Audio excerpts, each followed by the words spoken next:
ನನಗೆ ನೀನು ಪ್ರಾಣ, ನಿನಗೆ ನಾನು ಪ್ರಾಣ, ಎನಗೆ ನೀನು ಪ್ರಾಣ, ನಿನಗೆ ನಾನು ಪ್ರಾಣ. ಇನ್ನೇನೋ ಮತ್ತೇನೋ ಹಂಗಿಲ್ಲ ಹರಿಯಿಲ್ಲ, ಇನ್ನೇನೋ ಮತ್ತೇನೋ ಹಂಗಿಲ್ಲ ಹರಿಯಿಲ್ಲ. ಎನಗೆ ನೀನು ಪ್ರಾಣ, ನಿನಗೆ ನಾನು ಪ್ರಾಣ, ಇನ್ನೇನೋ ಮತ್ತೇನೋ ಪ್ರಪಂಚವಿಲ್ಲಾಗಿ ನೀ ನಡೆಸಿದಂತೆ ನಡೆವೆ, ನೀ ನುಡಿಸಿದಂತೆ ನುಡಿವೆ, ನೀ ನಡೆಸಿದಂತೆ ನಡೆವೆ, ನೀ ನುಡಿಸಿದಂತೆ ನುಡಿವೆ, ನೀನಾಡಿಸಿದಂತೆ ಆಡಿದೆ, ನೀ ನೋಡಿಸಿದಂತೆ ನೋಡುವೆ, ನೀ ಮಾಡಿಸಿದಂತೆ ಮಾಡುವೆ, ನೀ ಮಾಡಿಸಿದಂತೆ ಮಾಡುವೆ. ಈ ಸುಖ ದುಃಖ ಪುಣ್ಯ ಪಾಪಕ್ಕೆ ಕಾರಣರು ನೀನೇ ಅಯ್ಯ, ನೀನೇ ಅಯ್ಯ. ಉರಿಲಿಂಗ ಪೆದ್ದಿ ಪ್ರಿಯ ವಿಶ್ವೇಶ್ವರ, ಉರಿಲಿಂಗ ಪೆದ್ದಿ ಪ್ರಿಯ ವಿಶ್ವೇಶ್ವರ, ವಿಶ್ವೇಶ್ವರ ವಿಶ್ವೇಶ್ವರ. ಎನಗೆ ನೀನು ಪ್ರಾಣ, ನಿನಗೆ ನಾನು ಪ್ರಾಣ, ಎನಗೆ ನೀನು ಪ್ರಾಣ, ನಿನಗೆ ನಾನು ಪ್ರಾಣ. ಇನ್ನೇನೋ ಮತ್ತೇನೋ ಹಂಗಿಲ್ಲ ಹರಿಯಿಲ್ಲ, ಇನ್ನೇನೋ ಮತ್ತೇನೋ ಪ್ರಪಂಚವಿಲ್ಲಾಗಿ ನೀ ನಡೆಸಿದಂತೆ ನಡೆವೆ, ನೀ ನುಡಿಸಿದಂತೆ ನುಡಿವೆ, ನೀನಾಡಿಸಿದಂತೆ ಆಡುವೆ, ನೀ ನೋಡಿಸಿದಂತೆ ನೋಡುವೆ, ನೀ ಮಾಡಿಸಿದಂತೆ ಮಾಡುವೆ. ಈ ಸುಖ ದುಃಖ ಪುಣ್ಯ ಪಾಪಕ್ಕೆ ಕಾರಣನು ನೀನೇ ಅಯ್ಯ, ನೀನೇ ಅಯ್ಯ. ಉರಿಲಿಂಗ ಪೆದ್ದಿ ಪ್ರಿಯ ವಿಶ್ವೇಶ್ವರ, ಉರಿಲಿಂಗ ಪೆದ್ದಿ ಪ್ರಿಯ ವಿಶ್ವೇಶ್ವರ, ವಿಶ್ವೇಶ್ವರ ವಿಶ್ವೇಶ್ವರ. ಸೃಷ್ಟಿಕರ್ತನು ಸರ್ವಶಕ್ತನೂ ಆದಂತಹ ಲಿಂಗದೇವನನ್ನು ನೃತ್ಕಮಲದಲ್ಲಿ ಸ್ಮರಿಸಿಕೊಂಡು ಮಂತ್ರಪುರುಷ ಭಕ್ತಿ ಭಂಡಾರಿ ವಿಶ್ವಗುರು ಬಸವಣ್ಣನವರನ್ನು ಹೃದಯ ಕಮಲದಲ್ಲಿ ಧ್ಯಾನಿಸಿಕೊಳ್ಳುತ್ತಾ ವಿಶ್ವದ ಪ್ರಪ್ರಥಮ ಮಹಾಜಗದ್ಗುರುಗಳು ಪ್ರವಚನ ಪಿತಾಮಹರು ಆದಂಥ ಲಿಂಗೈಕ್ಯ ಲಿಂಗಾನಂದ ಸ್ವಾಮೀಜಿಯವರನ್ನು ಹೃದಯ ಕಮಲದಲ್ಲಿ ನೆನೆದುಕೊಂಡು ವಿಶ್ವದ ಪ್ರಪ್ರಥಮ ಮಹಿಳಾ ಮಹಾಜಗದ್ಗುರುಗಳಾದಂಥ ಡಾಕ್ಟರ್ ಮಾತೆ ಮಹಾದೇವಿ ತಾಯಿಯವರನ್ನು ನೆನೆದು ವಿಶ್ವದ ದ್ವಿತೀಯ ಮಹಿಳಾ ಮಹಾಜಗದ್ಗುರುಗಳು ಆದಂತಹ ಡಾಕ್ಟರ್ ಮಾತೆ ಗಂಗಾದೇವಿ ತಾಯಿಯವರನ್ನು ಹೃತ್ಕಮಲದಲ್ಲಿ ಪ್ರಾರ್ಥಿಸಿಕೊಳ್ಳುತ್ತಾ ಶ್ರಾವಣ ಮಾಸದ ಪ್ರವಚನ ಕಾರ್ಯಕ್ರಮದಲ್ಲಿ ಭಾಗಿಗಳಾಗಿರುವಂಥ ಎಲ್ಲ ಶರಣ ತಂದೆ ತಾಯಿಗಳೇ, ನಿಮ್ಮೆಲ್ಲರಿಗೂ ಶರಣಾರ್ಥಿ. ನಾಗಶೆಟ್ಟಿ ಕೊಳಾರೆ ಅವರು ಇವತ್ತಿನ ದಿನದ ಸಂಶೆಟ್ಟಿ ಕೊಳಾರೆ ಅವರು ಇವತ್ತಿನ ದಿನದ ದಾಸೋಹವನ್ನು ನಡೆಸ್ತಾ ಇದ್ದಾರೆ. ಅವರಿಗೆ ಗುರು ಬಸವಣ್ಣನವರ ಆಶೀರ್ವಾದ ಮಾಡಲಿ ಅಂತೇಳಿ ಪ್ರಾರ್ಥನೆಯನ್ನು ಮಾಡ್ತಾ ಇದ್ದೀನಿ. ಅವರಿಗೂ ಶರಣಾರ್ಥಿಗಳು. ಶರಣ ಬಂಧುಗಳೇ, ನಿನ್ನೆಯ ದಿನ ನಾವು ವಿವಾಹ ಅಂದರೆ ಏನು, ವಿವಾಹವನ್ನು ಯಾಕೆ ಜಾರಿಗೆ ತಂದರು, ವಿವಾಹದಿಂದ ಗಂಡ ಹೆಂಡತಿಗೆ ಏನೇನೆಲ್ಲ ಲಾಭ ಆಯಿತು, ನಮ್ಮ ಭಾರತೀಯ ಸಂಸ್ಕೃತಿ ವಿವಾಹದಲ್ಲಿ ಎಷ್ಟೊಂದು ಮೇರು ಪರ್ವತವಾಗಿದೆ ಅನ್ನೋದನ್ನು ನೋಡಿದ್ವಿ. ಹೌದಲ್ಲ? ಭಾರತದ ವಿದೇಶದವ್ರನ್ನ ನಾವು ಹೋಲಿಕೆ ಮಾಡಿ ಕೆಲವೊಂದು ಸನ್ನಿವೇಶಗಳನ್ನು ನಾನು ನಿಮಗೆ ಕೊಟ್ಟಿದ್ದೆ. ಏನಪ್ಪ ಅಂದರೆ, ನೆನಪಿಸ್ತೀನಿ, ಒಂದು ಸರಿ ನಾವು ಏನು ನೋಡ್ತಾ ಇದ್ವಿ, ಒಬ್ಬ ಹುಡುಗ ತಪ್ಪಿಸ್ಕೊಂಡಂತ್ರಿ. ಒಂದು ಹುಡುಗ ತಪ್ಪಿಸ್ಕೊಂಡ್ಮೇಲೆ ಅವ್ನು ಪೊಲೀಸ್ನವ್ರ ಕೈಗೆ ಸಿಕ್ಕಿದ, ಪೊಲೀಸ್ ಠಾಣೆಗೆ ಹೇಳ್ಕೊಂಡೋಗಿ ನಿನ್ನ ಹೆಸರೇನು ಅಂತ ಕೇಳಿದೆ. ನನ್ನ ಹೆಸರು ಜಾನ್ ಅಂದಂತೆ. ನಿಮ್ಮ ಅಮ್ಮನ ಹೆಸರೇನು ಅಂದರೆ ನನ್ನ ಅಮ್ಮನ ಹೆಸರು ಮೇರಿ ಅಂದಂತೆ. ನಿಮ್ಮ ಅಪ್ಪನ ಹೆಸರೇನು ಅಂದರೆ ನಮ್ಮ ಮನೆ ಬದಲಾವಣೆ ಆಗಿದೆ ಅಂದಂತೆ. ಮನೆ ಬದಲಾವಣೆ ಆದರೆ ಏನಾಯ್ತು? ನಾ ಕೇಳಿದ ಮನೆ ಅಲ್ಲ, ನಿಮ್ಮ ಅಪ್ಪ ಯಾರು ಅಂತ ಕೇಳಿದ್ದಂತೆ. ನಮ್ಮ ಅಪ್ಪನೂ ಬದಲಾಗಿದ್ದನ್ರಿ ಅಂತ ಹೇಳಿದ್ನಂತೆ. ಆ ರೀತಿಯಾದಂಥ ಪರಿಸ್ಥಿತಿ. ಈಗ ಇದು ನನ್ನ ಹೆಂಡತಿ ಮಗ, ಇದು ನಿನ್ನ ಗಂಡನ ಮಗ ಅಂತ ಮಾತಾಡ್ಕೋತಾರೆ ಅವ್ರ ಮಕ್ಕಳಿಗೆ ಹಂಚ್ಕೋಬೇಕಾದ್ರೆ. ಆ ರೀತಿಯಾದಂಥ ಸಂದರ್ಭ. ಮೇಡಮ್ ನನ್ನ ಕಾರ್ ಕೆಟ್ಟೋಗಿದೆ, ನನ್ನ ಗಂಡನ ಕಾರ್ ಮುಟ್ಟಲ್ಲ ಅಂತ ಹೇಳ್ತಾರೆ. ಆ ಕಡೆ ಹೋದ್ರೆ ನೀವು ಅವಾಗ ಈಗ ನೀವು ಊಟ ಸಮೇತ ಗಂಡ ಹೆಂಡತಿ ಇಬ್ಬರು ಒಂದೇ ತಟ್ಟೆಯಲ್ಲಿ ಊಟ ಮಾಡ್ತೀರಿ. ಅವ್ರು ಹಂಗಲ್ಲ, ಮೇಡಮ್ ನನ್ನ ಕಾರ್ ಕೆಟ್ಟೋಗಿದೆ, ನನ್ನ ಗಂಡನ ಕಾರ್ ಮುಟ್ಟಲ್ಲ ಅಂತ. ಅಷ್ಟೊಂದು ಖಾಸಗಿ ಜೀವನ, ಬರೀ ಯಾಂತ್ರಿಕವಾದ ಜೀವನ. ಗಳಿಸೋದು ಮಾಡೋದು, ಗಳಿಸೋದು ಉಳಿಸೋದು ಇದೇ ಅವ್ರ ಜೀವನ ಆಗಿದೆ. ಸುಖ, ಶಾಂತಿ, ನೆಮ್ಮದಿ, ಸಾಮರಸ್ಯ, ಬಾಂಧವ್ಯ, ಸಂಬಂಧಗಳಿಗೆ ಬೆಲೆನೇ ಇಲ್ಲ. ಅಂತಹ ಸಂಬಂಧಗಳನ್ನು, ಬೆಲೆಯನ್ನು ಉಳಿಸ್ಕೊಳ್ಳೋದು ಯಾವುದಂದ್ರೆ ಈ ವಿವಾಹ ಅನ್ನುವಂಥ ಸಂಸ್ಥೆ. ನಮ್ಮ ಭಾರತ ದೇಶದಲ್ಲಿ ಹೆಂಡತಿಯನ್ನು ಬಿಟ್ಟು ಉಳಿದವರೆಲ್ಲರೂ ತಾಯಿಯಂದರು. ಹೆಂಡತಿಯನ್ನು ಬಿಟ್ಟು ಬೇರೆ ಯಾರೇ ಹೆಣ್ಮಗಳು ನೋಡಿದ್ರು ಅವ್ರನ್ನೇನಂತ ನೋಡಬೇಕು? ತಾಯಿಯ ಸಮಾನದಲ್ಲಿ ನಾವು ನೋಡ್ತೀವಿ. ಆದರೆ ಬೇರೆ ದೇಶದಲ್ಲಿ ತನ್ನ ತಾಯಿಯನ್ನು ಬಿಟ್ಟು ಉಳಿದವರೆಲ್ಲರೂ ಹೆಂಡತಿಯರು. ಅವ್ರಿಗೆ ಹಂಗೆ. ನಮಗೆ ಹೆಂಡತಿಯನ್ನು ಬಿಟ್ಟು ಉಳಿದವರೆಲ್ಲ ತಾಯಿಯರು, ಅವ್ರ ದೇಶದಲ್ಲಿ ತಾಯಿಯನ್ನು ಬಿಟ್ಟು ಉಳಿದವರೆಲ್ಲರೂ ಹೆಂಡತಿಯರು. ಇದು ವ್ಯತ್ಯಾಸ. ಅದಕ್ಕೆ ನಮ್ಮ ದೇಶದಲ್ಲಿ ಪಂಚಮಹಾಪಾತಕ ಅಂತ ಪುರಾಣಗಳಲ್ಲಿ, ವಚನಗಳಲ್ಲಿ, ಎಲ್ಲ ಸಾಹಿತ್ಯದಲ್ಲೂ ಹೇಳ್ತಾರೆ ಪಂಚಮಹಾಪಾತಕ ಅಂತ. ಈ ಪಂಚಮಹಾಪಾತಕವನ್ನು ಯಾರು ಮಾಡ್ತಾರಲ್ಲ, ಹರಿಬ್ರಹ್ಮಾದಿಗಳು ಬಂದು ಅವರು ಸಪೋರ್ಟಿಗೆ ನಿಂತರೂ ದೇವರು ಅವರಿಗೆ ಪಾಪದಿಂದ ಮೋಕ್ಷ ಕೊಡೋದಿಲ್ಲ. ಅಷ್ಟೊಂದು ಕಠಿಣವಾದಂಥ ಶಿಕ್ಷೆ ಅವರಿಗಿದೆ. ಆ ಪಂಚಮಹಾಪಾತಕಗಳಲ್ಲಿ ಮೊದಲನೆಯ ತಪ್ಪು ಯಾವುದು ಅಂದರೆ ಪರಸ್ತ್ರೀಯರನ್ನು, ಪರಪುರುಷರನ್ನು ಬಯಸೋದು. ಇದೇ ಮೊದಲನೆಯ ಪಂಚಮಹಾಪಾತಕ. ನರಕ ಕುಂಡದಲ್ಲಿ ಇಡ್ತಾನೆ ದೇವರು ಅಂಥೇಳಿ ನಾವು ನೋಡ್ತಾ ಇದ್ದೀವಿ. ಈ ರೀತಿ ಮದುವೆಯ ಬಾಂಧವ್ಯಗಳು ಹೇಗಿದ್ದಾವೆ ಶರಣ ಧರ್ಮದಲ್ಲಿ ಅನ್ನೋದನ್ನು ನಾವು ನೋಡಿ. ಸತಿಪತಿಗಳೊಂದಾದ ಭಕ್ತಿ ಹಿತವಾಗಿಪ್ಪುದು ಶಿವಂಗೆ ಅಂತ. ಇಬ್ಬರು ಗಂಡ ಹೆಂಡತಿ ಸೇರಿ ಒಬ್ಬನೇ ದೇವನನ್ನು ಪೂಜೆ ಮಾಡಿದ್ರೆ ಅವರು ಭಕ್ತಿ ಬೇಗನೆ ಫಲ ಕೊಡುತ್ತೆ ಅನ್ನೋದನ್ನು ನಿನ್ನೆ ದಿನ ನೋಡಿದ್ವಿ. ಅದೇ ರೀತಿಯಾಗಿ ಬಸವಣ್ಣನವರು ಹೇಗಿದ್ರು ಅಂದರೆ ಸತಿಪತಿಗಳೊಂದಾದ ಭಕ್ತಿಯಂತೆ ಅವ್ರು ಹೇಗಿದ್ರು, ತಂದೆ ಮಗಳು, ತಾಯಿ ಮಗ ಅನ್ನುವಂಥ ಸಂಬಂಧ ಅಳವಟ್ಟಿತ್ತು. ಅಷ್ಟೇ ಅಲ್ಲ, ನಾವು ಇನ್ನೊಂದು ಸತ್ಯವನ್ನು ತಿಳ್ಕೊಂಡಿದ್ವಿ.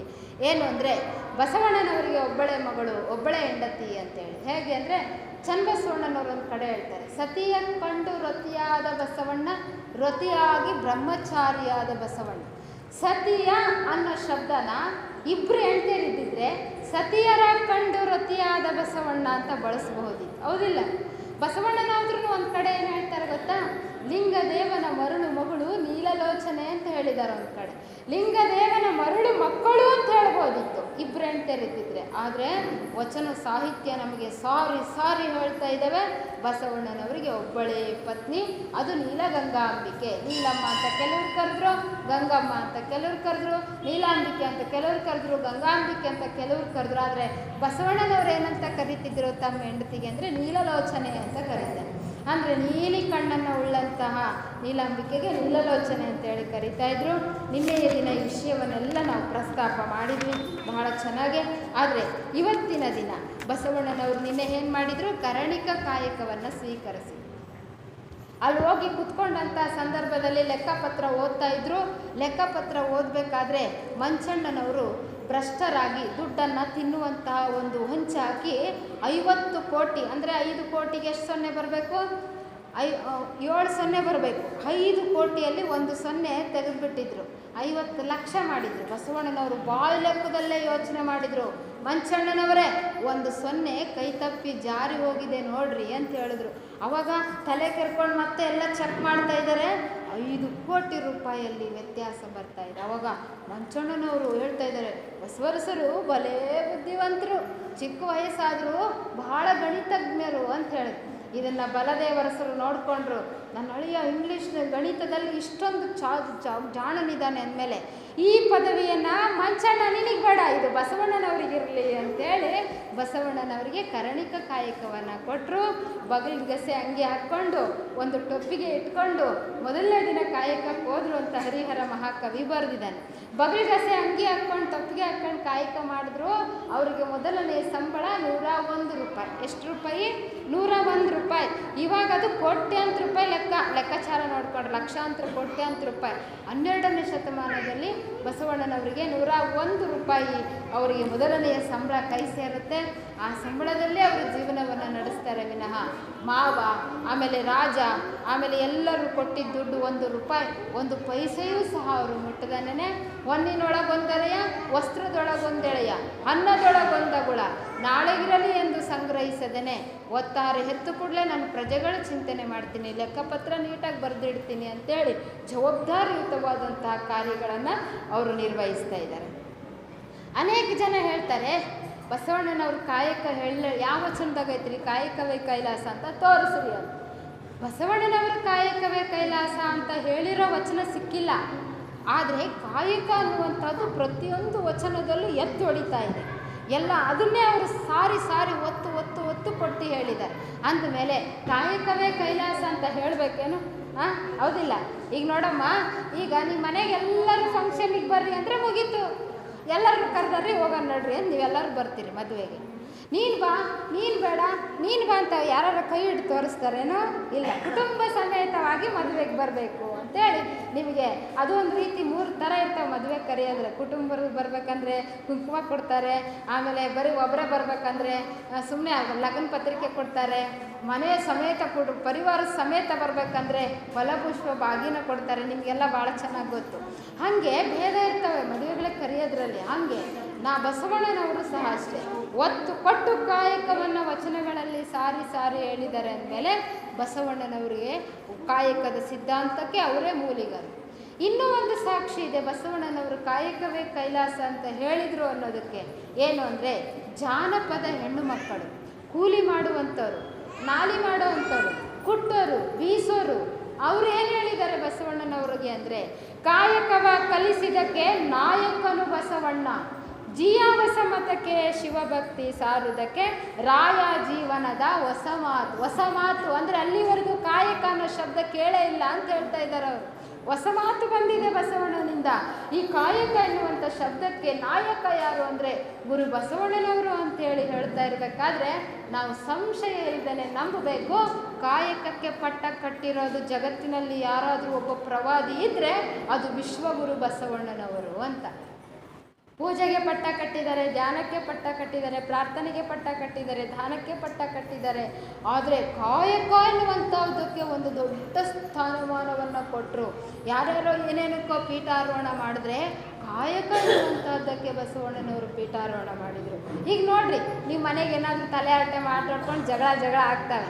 ಅವಾಗ ನಿನ್ನ ತಲೆ ಎಲ್ಲ ಕೆಟ್ಟಾಗತ್ತೆ, ಕೆಲಸ ನೋಡ್ಕೊ ಹೋಗು ಅಂತಿರಲ್ಲ. ನಿನ್ನ ತಲೆ ಎಲ್ಲ ಕೆಟ್ಟು ಖರಾಬಾಗೈತೆ, ಮಾತಾಡಬೇಡ ಜಾಸ್ತಿ, ನೀನು ಕೆಲಸ ನೋಡ್ಕೋಗು ಅಂತಾರೆ. ಅಂದರೆ ಕೆಲಸ ನಮ್ಮ ತಲೆಯನ್ನು ಸರಿ ಮಾಡುತ್ತೆ, ಕೆಲಸ ನಮ್ಮ ಮೆದುಳನ್ನು ಪ್ರಶಾಂತಗೊಳಿಸುತ್ತೆ, ನಮ್ಮ ಗಮನ ಎಲ್ಲ ಕೆಲಸಕ್ಕೆ ಹೋಗುತ್ತೆ, ಕೆಲಸದಿಂದ ಇನ್ನೊಬ್ರಿಗೆ ಒಳ್ಳೆಯದಾಗುತ್ತೆ.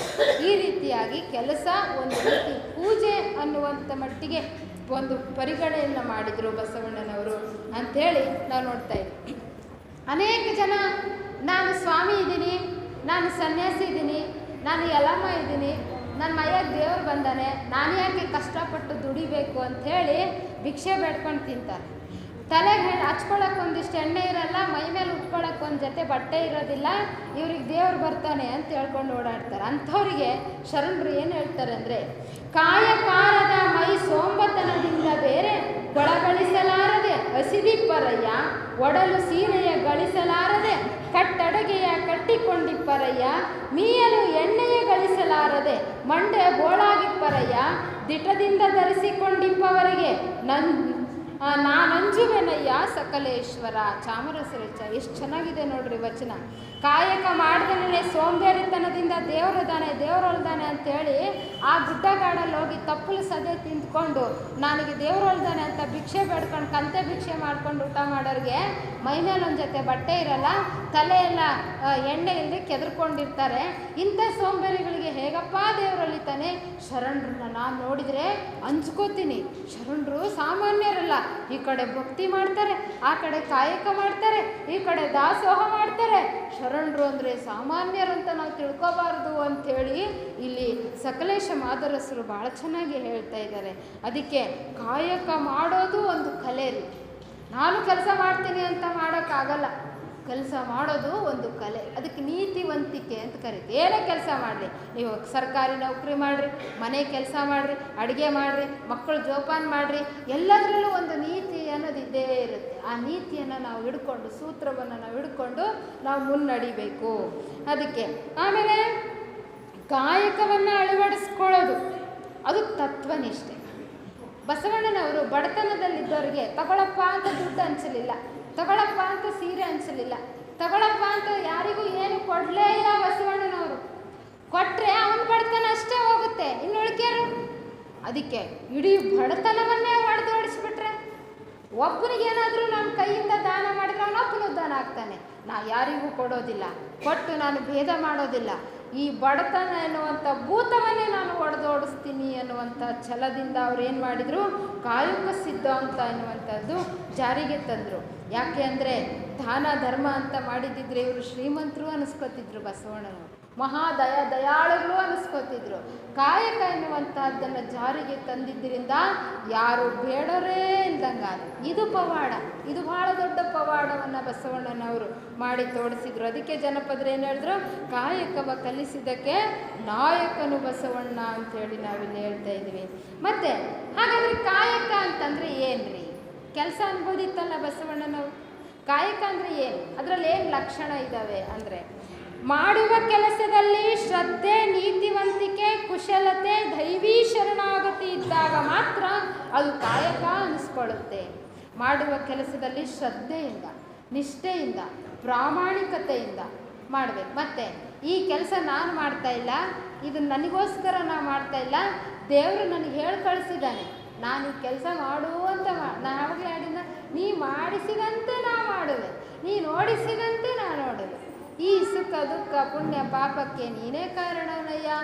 ಆ ರೀತಿಯಾಗಿ ಅವನು ನಿಷ್ಠೆಯಿಂದ, ಶ್ರದ್ಧೆಯಿಂದ, ಕೈಚಾಚಿದ ಲಂಚಕ್ಕೆ ಕೈಚಾಚಿದನೆ ಅಥವಾ ಇನ್ನೊಬ್ಬರಿಗೆ ಶೋಷಣೆ ಮಾಡುವಂಥ ಕೆಲಸವನ್ನು ಮಾಡಬಾರ್ದು. ಆ ರೀತಿಯಾಗಿ ನೀತಿವಂತಿಕೆಯಿಂದ ಕೆಲಸ ಇದ್ದರೆ ಮಾತ್ರ ಅದಕ್ಕೆ ಕಾಯಕ ಅಂತ ಕರಿತಾ ಇದ್ದೀವಿ. ಒಂದು ಕಡೆ ಆಯ್ದಕ್ಕಿ ಲಕ್ಕಮ್ಮ ಬಹಳ ಚೆನ್ನಾಗಿ ಆಕೆ ಜೀವನನೇ ಒಂಥರ ವಿಶೇಷ ರೀ. ರಾಯಚೂರು ಜಿಲ್ಲೆ ಲಿಂಗಸಗೂರು ತಾಲೂಕಿನಲ್ಲಿ ಆಕೆ ಅಮರೇಶ್ವರ ಅನ್ನುವಂಥ ಊರಿನೋಳು. ನೋಡಿದ್ರೆ ST/SC ಕ್ಯಾಸ್ಟ್ ಅಂತಿರಲ್ಲ ನೀವು, ಹಂಗೆ ಕೆಳಮಟ್ಟದಿಂದ ಬಂದಂಥ ಒಬ್ಬ ಮಹಿಳೆ ಆಯ್ದಕ್ಕಿ ಲಕ್ಕಮ್ಮ ಬಸವಣ್ಣನವರ ಒಂದು ಪ್ರಭಾವಕ್ಕೆ ಒಳಗಾಗಿ ನಾನು ಕಲ್ಯಾಣಕ್ಕೆ ಹೋಗ್ತೀನಿ ಅಂತ ಗಂಡ ಹೆಂಡತಿ ಸಮೇತ ಕಲ್ಯಾಣಕ್ಕೆ ಬಂದರು. ಕಲ್ಯಾಣದಲ್ಲಿ ಬಂದು ವಸತಿ ಮಾಡಿದರು. ಇಬ್ಬರು ದಂಪತಿಗಳ ಕೆಲಸ ಏನಪ್ಪ ಅಂತಂದರೆ, ಈಗ ರಾಶಿ ಕಣ ಮಾಡ್ತಾರೆ ನೋಡ್ರಿ ರೈತರು. ರಾಶಿ ಕಣ ಮಾಡಬೇಕಾದ್ರೆ ಅಲ್ಲಿ ಇಷ್ಟಿಷ್ಟೇ ಅಕ್ಕಿ ಬಿದ್ದಿರ್ತವೆ. ಆ ಅಕ್ಕಿನೆಲ್ಲ ಆದ್ಕೊಂಡು ಬಂದು ಅನ್ನ ಮಾಡಿ ತಮಗೆ ಮಿಕ್ಕಿದ್ದನ್ನು ಶರಣರಿಗೆ ದಾಸೋಹ ಮಾಡುವಂಥ ಕೆಲಸ ಆಯ್ದಕ್ಕಿ ಲಕ್ಕಮ್ಮ ಮತ್ತು ಆಯ್ದಕ್ಕಿ ಮಾರಯ್ಯನವ್ರ ದಂಪತಿಗಳ ಕೆಲಸ. ಇವರಿಬ್ಬರು ಹೇಳ್ತಾರೆ ಒಂದು ಮಾತು, ವ್ರತ ತಪ್ಪಲು ಸೈರಿಸಬಹುದು, ಕಾಯಕ ತಪ್ಪಲು ಸೈರಿಸೇನಯ್ಯ ಅಂತ ಹೇಳ್ತಾರೆ. ಪೂಜೆ ಒಂದು ದಿನ ತಪ್ಪಿದ್ರೂ ತಪ್ಪಲಿ, ವ್ರತ ಪೂಜಾದಿಗಳು ಧ್ಯಾನಾದಿಗಳು ತಪ್ಪಿದ್ರು ತಪ್ಪಲಿ, ಆದರೆ ನಾನು ಕಾಯಕ ತಪ್ಪಿದ್ರೆ ನಾನು ಸಹಿಸ್ಕೊಳ್ಳೋದಿಲ್ಲ ಅಂತ ಹೇಳ್ತಾಳೆ ಆಯ್ದಕ್ಕಿಲ್ಲ. ಯಾಕೆ ಅಂದರೆ ಪೂಜೆ ಮಾಡಿದರೆ ನಮ್ಮ ವೈಯಕ್ತಿಕ ಉದ್ಧಾರ ಆಗುತ್ತೆ, ನಮ್ಮ ಆತ್ಮೋದ್ಧಾರ ಆಗುತ್ತೆ. ಕಾಯಕ ಮಾಡಿದರೆ ನೀನೂ ಉದ್ಧಾರ ಆಗ್ತೀಯಾ, ಸಮಾಜನೂ ಉದ್ಧಾರ ಆಗುತ್ತೆ. ಎರಡೆರಡು ಲಾಭ ಹೌದಿಲ್ಲ. ದೇವರು ಯಾವುದಕ್ಕೆ ಜಾಸ್ತಿ ಒಲಿಯೋದು? ಕಾಯಕಕ್ಕೆ. ನೀ ಒಬ್ಬಳೇ ಉದ್ಧಾರ ಆಗಿದ್ರೆ ಒಂದು ಸೈಡ್ ಪ್ರಗತಿ ಆಗುತ್ತೆ. ಇಬ್ಬರೂ ಇಲ್ಲಿ ಉದ್ಧಾರ ಆಗೋದ್ರಿಂದ ಒಂದು ಕ್ಷಣ ನಾವು ಕಾಯಕಕ್ಕೆ ತಪ್ಪಿಸ್ಕೋಬಾರ್ದು. ಈಗ ನೋಡ್ರಿ, ಇಲ್ಲ ಸರ್ಕಾರಿ ನೌಕರರು ಸಂಬಳ ಹೇಗಿದ್ರು ಕೊಡ್ತಾರೆ ಬಿಡು, ನಾನು ಹೇಳಿದ್ರು ಹೋದ್ರೂ ಹೋಗ್ತತೆ, ನಡೆದ್ರು ನಡೀತತೆ ಅಂತ ಒಂದು ಪೀರಿಯಡ್ ಲೇಟಾಗಿ ಹೋಗೋದು. ಆಮೇಲೆ ಸ್ಕೂಲುಗಳ ಪಾಪ ಹುಡುಗರು ಸೆಕ್ಷನಲ್ಲಿ ಅಳ್ತಾ ಇರ್ತಾರೆ, ಅಲ್ಲಿ ನಿಧಾನಕ್ಕೆ ಹೋಗೋದು, ಏನು ಜಂಬದಿಂದ ಮಾತಾಡೋದು. ಆಮೇಲೆ ಪೊಲೀಸ್ ಡ್ಯೂಟಿ, ನೈಟ್ ಡ್ಯೂಟಿ ಹಾಕಿರ್ತಾರೆ, ಎಲ್ಲ ನೈಟ್ ಡ್ಯೂಟಿಗೆ ಹೋಗ್ದೇನೆ ಮನೆಯಲ್ಲಿ ನಿದ್ದೆ ಹೊಡ್ಕೊಂಡು ಕೂಡೋದು, ಲಂಚ ತಗೊಳ್ಳೋದು. ಆಮೇಲೆ ಈ ರೀತಿಯಾಗಿ ನಾವು ಕಾಯಕದಲ್ಲಿ ಲೋಪರಾದರೆ ಅದು 2ರಷ್ಟು ಪಾಪ ಬರುತ್ತೆ. ಗೊತ್ತಾಯ್ತು? 2ರಷ್ಟು ಪಾಪ ಕಾಯಕ ಮಾಡಿದಾಗ ಇಬ್ಬರಿಗೂ ಹಾನಿ ಆಗುತ್ತೆ, ಅವನಿಗೂ ಹಾನಿ ಆಗುತ್ತೆ ಮತ್ತು ಇರೊಬ್ಬರಿಗೂ ಹಾನಿ ಆಗುತ್ತೆ. ಅಂದರೆ ಅವನು ಪೂಜೆ ಮಾಡೋದಕ್ಕಿಂತ ಕನಿಷ್ಠ ಆಗುತ್ತೆ. ಇದು ಡಬಲ್ ಪಾಪ ಅವನು ಪಡಿತಾ ಇದ್ದಾನೆ. ಅದಕ್ಕೆ ಇಲ್ಲಿ ಕಾಯಕ ಬಹಳ ಶ್ರೇಷ್ಠ. ಕಾಯಕ ಶ್ರೇಷ್ಠ ಹೇಗೆ ಅಂದರೆ ನೀತಿವಂತಿಕೆಯಿಂದ ಕೂಡಿದಂಥ ಕಾಯಕನೇ ಬಲು ಶ್ರೇಷ್ಠ ಅಂಥೇಳಿ ಇಲ್ಲಿ ಹೇಳ್ತಾ ಇದ್ದಾಳೆ. ಕೃತ್ಯ ಕಾಯಕವಿಲ್ಲದವರು ಭಕ್ತರಲ್ಲ, ಸತ್ಯ ಶುದ್ಧವಿಲ್ಲದುದು ಕಾಯಕವೇ ಅಲ್ಲ. ಪ್ರತಿನಿತ್ಯ ಕಾಯಕ ಮಾಡದಿರೋರು ಭಕ್ತರೇ ಅಲ್ಲ ಅಂತೆ. ಯಾರು ಭಕ್ತರಲ್ಲ. ಕುತ್ಕೊಂಡು ಉಣ್ಣೋರ್ಗೆ ಯಾರಿಗೂ ಅಧಿಕಾರ ಇಲ್ಲ. ಯಾಕಂದರೆ ದೇವರೇ ಕೆಲಸ ಮಾಡ್ತಾ ಇದ್ದಾನೆ, ದಿನನಿತ್ಯ ದೇವ್ರು ಮಾಡ್ತಾ ಇದ್ದಾನೆ, ರೈತ ಮಾಡ್ತಾ ಇದ್ದಾನೆ. ಅವರಿಬ್ಬರು ಕೊಟ್ಟಿದ್ದನ್ನು ನಾವು ಬಳಸ್ಕೊಂಡು ಕುತ್ಕೊಂಡು ಉಣ್ಣಕ್ಕೆ ನಾವೇನ್ರಿ ಅಧಿಕಾರ ಮಾಡಿದ್ದೀವಿ? ನಾವು ಹುಟ್ಟಿದಾಗಿದ್ದ ಸಾಯೋವರೆಗೂ ಒಬ್ಬರು ಹಂಗದಲ್ಲೇ ಬಂದಿದ್ದೀವಿ. ಯಾವತ್ತೂ ನಾವೇನು ಸ್ವತಂತ್ರವಾಗಿ ಗಳಿಸಿಲ್ಲ. ಹುಟ್ಟಿದಾಗ ತಾಯಿ ಹೆಗಲ ಮೇಲೆ ಎತ್ತಿರ್ತಾಳೆ, ಸಾಯ್ಬೇಕಾದ್ರೆ 4 ಜನ ಹೆಗಲ ಮೇಲೆ ಹೊತ್ಕೊಂಡಿರ್ತಾರೆ. 4 ದಿನ ನಾವು ನಡೀತೀವಿ ಅಂದ ಮಾತ್ರಕ್ಕೆ ನಾವು ಸ್ವತಂತ್ರರು ಅಂತ ಹೇಳೋಕ್ಕಾಗತ್ತೇನೋ? ಇಲ್ಲ. ನಾವು ಉಣ್ಣೋ ಊಟ ರೈತ ಬೆಳೆದಿರೋದು, ನಾವು ಉಡೋ ಹುಟ್ಟೆ ನೇಕಾರ ನೇಯ್ದಿರೋದು. ನಾವು ಒಂದು ಗಡ್ಡ ಬೆಳೆಸ್ಕೋಬೇಕಂದ್ರೆ ಕ್ಷೌರಿಕನ ಹತ್ರ ಹೋಗಬೇಕು, ಹೌದಿಲ್ಲ? ನಮಗೊಂದು 4 ತಲೆ ಅಕ್ಷರ ಬೇಕು ಅಂದರೆ ಶಿಕ್ಷಕರ ಹತ್ರ ಹೋಗಬೇಕು. 4 ಅಕ್ಷರ ಓದಿ ಒಂದು ನೌಕರಿ ಮಾಡಬೇಕು ಅಂದರೆ ಗೌರ್ಮೆಂಟಿಗೆ ಕೈ ಚಾಚಬೇಕು. ಯಾರ ಸಪೋರ್ಟ್ ಇಲ್ಲದೇ ನೀನು ಸಾಧಿಸಿದೆಯಾ ಇದನ್ನೆಲ್ಲ? ಇಲ್ಲ. ಸಮಾಜದ ಸಹಾಯ ತಗೊಂಡೇ ನೀನು ಮೇಲೆ ಬಂದಿದೆಯಾ ಅಂದಮೇಲೆ ಈ ಸಮಾಜದ ಋಣವನ್ನು ತೀರಿಸಿ ಹೋಗಬೇಕು. ಇಲ್ಲ ಅಂದರೆ ಈ ಸಮಾಜದ ಋಣದಲ್ಲಿ ನೀನು ಹೋಗ್ತೀಯಾ ಅಂಥೇಳಿ ಬಸವಣ್ಣನವರು ಕಾಯಕವನ್ನು ಕಡ್ಡಾಯ ಮಾಡಿದರು. ಅದು ಬಸವಣ್ಣನವರ ಮಂತ್ರದಂಡ ಆಗಿತ್ತು. ಜಳ ಜಳ ಜಳ ಉದುರಿಸಿದ್ರೆ ದುಡ್ಡು ಬರ್ತತೆ, ಪವಾಡ ಮಾಡ್ತಾರೆ ಅನ್ನೋದಲ್ಲ. ಕಾಯಕದಿಂದ ಶರಣರು ಕೈಲಾಸವನ್ನೇ ಕಂಡ್ರು. ಕಾಯಕವೇ ಕೈಲಾಸ. ಅಲ್ಲೆಲ್ಲೋ ದೇವರು ಪರಮಧಾಮದಲ್ಲಿದ್ದಾನೆ, ಅಲ್ಲೆಲ್ಲೋ ದೇವರು ಕೈಲಾಸದಲ್ಲಿದ್ದಾನೆ, ಅಲ್ಲೆಲ್ಲೋ ದೇವರು ವೈಕುಂಠದಲ್ಲಿದ್ದಾನೆ. ಪುಣ್ಯ ಮಾಡ್ರಿ ಹೋಗಂತೀರಿ ಸತ್ತ ಮೇಲೆ, ಪುಣ್ಯ ಮಾಡ್ರಿ ಹೋಗ್ರಿ ಸತ್ತ ಮೇಲೆ ಹೋಗ್ರಿ ಅನ್ನಲಿಲ್ಲ. ದೇವರು ಇಲ್ಲೇ ಇದೆ, ನಿಮ್ಮ ಕಣ್ಮುಂದೆನೇ ಇದ್ದಾನೆ. ನೀವು ನೀತಿವಂತಿಕೆಯಿಂದ, ಸತ್ಯವಂತಿಕೆಯಿಂದ, ಪ್ರಾಮಾಣಿಕತೆಯಿಂದ ಬದುಕಿದರೆ ನಿಮ್ಮ ಕಣ್ಣಿಗೆ ಒಳ್ಳೆಯವರೇ ಕಾಣ್ತಾರೆ. ಅದೇ ಕೈಲಾಸ, ಅದೇ ಕೈಲಾಸ, ಹೌದಿಲ್ಲ? ನೀವು ಕೆಟ್ಟದ್ದನ್ನೇ ಮಾಡ್ಕೊಂಡು ಹೋದರೆ, ಕೆಟ್ಟದ್ದನ್ನೇ ಯೋಚನೆ ಮಾಡ್ಕೊಂಡು ಹೋದರೆ, ಇನ್ನೊಬ್ರಿಗೆ ಕೆಟ್ಟದ್ದನ್ನೇ ನಾವು ಕೊಡ್ತಾ ಹೋದರೆ ಕೆಟ್ಟವರೇ ನಮಗೆ ಭೇಟಿ ಆಗ್ತಾರೆ. ನಮ್ಮ ಜೀವನದಾಗ ಬರೀ ಕೆಟ್ಟವರೇ ಭೇಟಿ ಆಗ್ತಾರೆ. ಅದೇ ನರಕ. ಅದಕ್ಕೆ ಇಲ್ಲಿ ಕಾಯಕವೇ ಕೈಲಾಸ ಅಂಥೇಳಿ ಬಸವಣ್ಣನವರು ಸಾರಿದ್ರು ಅಂಥೇಳಿ. ಆಯ್ದಕ್ಕಿ ಲಕ್ಕಮ್ಮ ಅನುಭವ ಮಂಟಪದಲ್ಲಿ ಕೂತಿದ್ದಾಳೆ. ಈ ಕಡೆ ಶರಣರು ಕೂತಾರೆ, ಈ ಕಡೆ ಶರಣಿಯರು ಕೂತಿದ್ದಾರೆ. ಆಯ್ದಕ್ಕಿ ಲಕ್ಕಮ್ಮ ಟೈಮ್ ನೋಡ್ತಾ ಇದ್ದಾಳೆ. ಕಾಯಕಕ್ಕೆ ಸಮಯ ಮೀರೋಗ್ಬಿಟ್ಟಿದೆ. ಇವತ್ತು ಮೈ ಮರೆತು ಕೂತ್ಬಿಟ್ಟಿದ್ದಾರೆ ಇಬ್ಬರು ಗಂಡ ಹೆಂಡತಿ. ಭಾಳ ಚೆನ್ನಾಗಿ ಮಾತಾಡ್ತಾ ಇದ್ದಾರೆ ಬಸವಣ್ಣನವರು, ಅಲ್ಲಮ್ಮ ಪ್ರಭುದೇವರು. ಎಷ್ಟು ಚೆನ್ನಾಗಿ ಚರ್ಚೆ ಇದೆ ಅಂತೇಳಿ ಖುಷಿಯಾಗಿ ಕೂತಿದ್ದಾರೆ. ಸಮಯ ಹೋಗಿರೋದೇ ಗೊತ್ತಾಗಿಲ್ಲ. ಅವಾಗ ಒಮ್ಮೆಗೆ ಟೈಮ್ ಹೋಗಿದೆ ಅಂತ ಗೊತ್ತಾಗ್ಬಿಡ್ತು. ಆಯ್ದಕ್ಕಿ ಲಕ್ಕಮ್ಮ ಹೇಳ್ತಾ ಇದ್ದಾಳೆ ಗಂಡನಿಗೆ ಏನಂತ, ಕಾಯಕ ನಿಂದಿತ್ತು ಹೋಗಯ್ಯ ಎನ್ನಾಳ್ದನೆ, ಭಾವ ಶುದ್ಧವಾಗಿ ಮಹಾಶರಣರ ತಿಪ್ಪೆಯ ತಪ್ಪಲ ಅಕ್ಕಿಯ ತಂದು ನಿಶ್ಚಯಿಸಿ ಮಾಡಬೇಕು. ಮಾರಯ್ಯ ಪ್ರಿಯ ಅಮರೇಶ್ವರ ಲಿಂಗಕ್ಕೆ ಬೇಗ ಹೋಗು ಮಾರಯ್ಯ ಅಂತೇಳಿ. ಎಂಥ ಮಾತು! ಒಬ್ಬ ಹೆಣ್ಣುಮಗಳು ಎದ್ದು ನಿಂತ್ಕೊಂಡು ಸಭೆಯಲ್ಲಿ ಗಂಡನಿಗೆ ಕೆಲಸಕ್ಕೆ ಹೋಗು ಅಂತ ಹೇಳ್ತಾಳೆ ಅಂದರೆ ಈ ಅಧಿಕಾರವನ್ನು ಕೊಟ್ಟವ್ರು ಯಾರು? ಅದು ಗುರು ಬಸವಣ್ಣನವರು ಅಂಥೇಳಿ ನಾವಿಲ್ಲಿ ನೋಡ್ತಾ ಇದ್ದೀವಿ. ಕಾಯಕ ನಿಂದಿತ್ತು ಹೋಗು ಎನ್ನಾಳ್ದನೆ ಅಂದ್ಲು. ನೋಡ್ರಿ ಎಷ್ಟು ಚೆನ್ನಾಗಿ ಧೈರ್ಯದಿಂದ ಸಭೆಯಲ್ಲಿ ಕಾಯಕ ನಿಂತಿದೆ, ಹೋಗು ಎನ್ನಾಳ್ದನೆ, ಸಮಯ ಮೀರಿದೆ, ಬೇಗನೆ ಹೋಗು, ಅಕ್ಕಿ ತಗೊಂಡು ಬಾ, ದಾಸೋಹ ಮಾಡೋಣ ಅಂತ ಹೇಳಿದ್ಲು.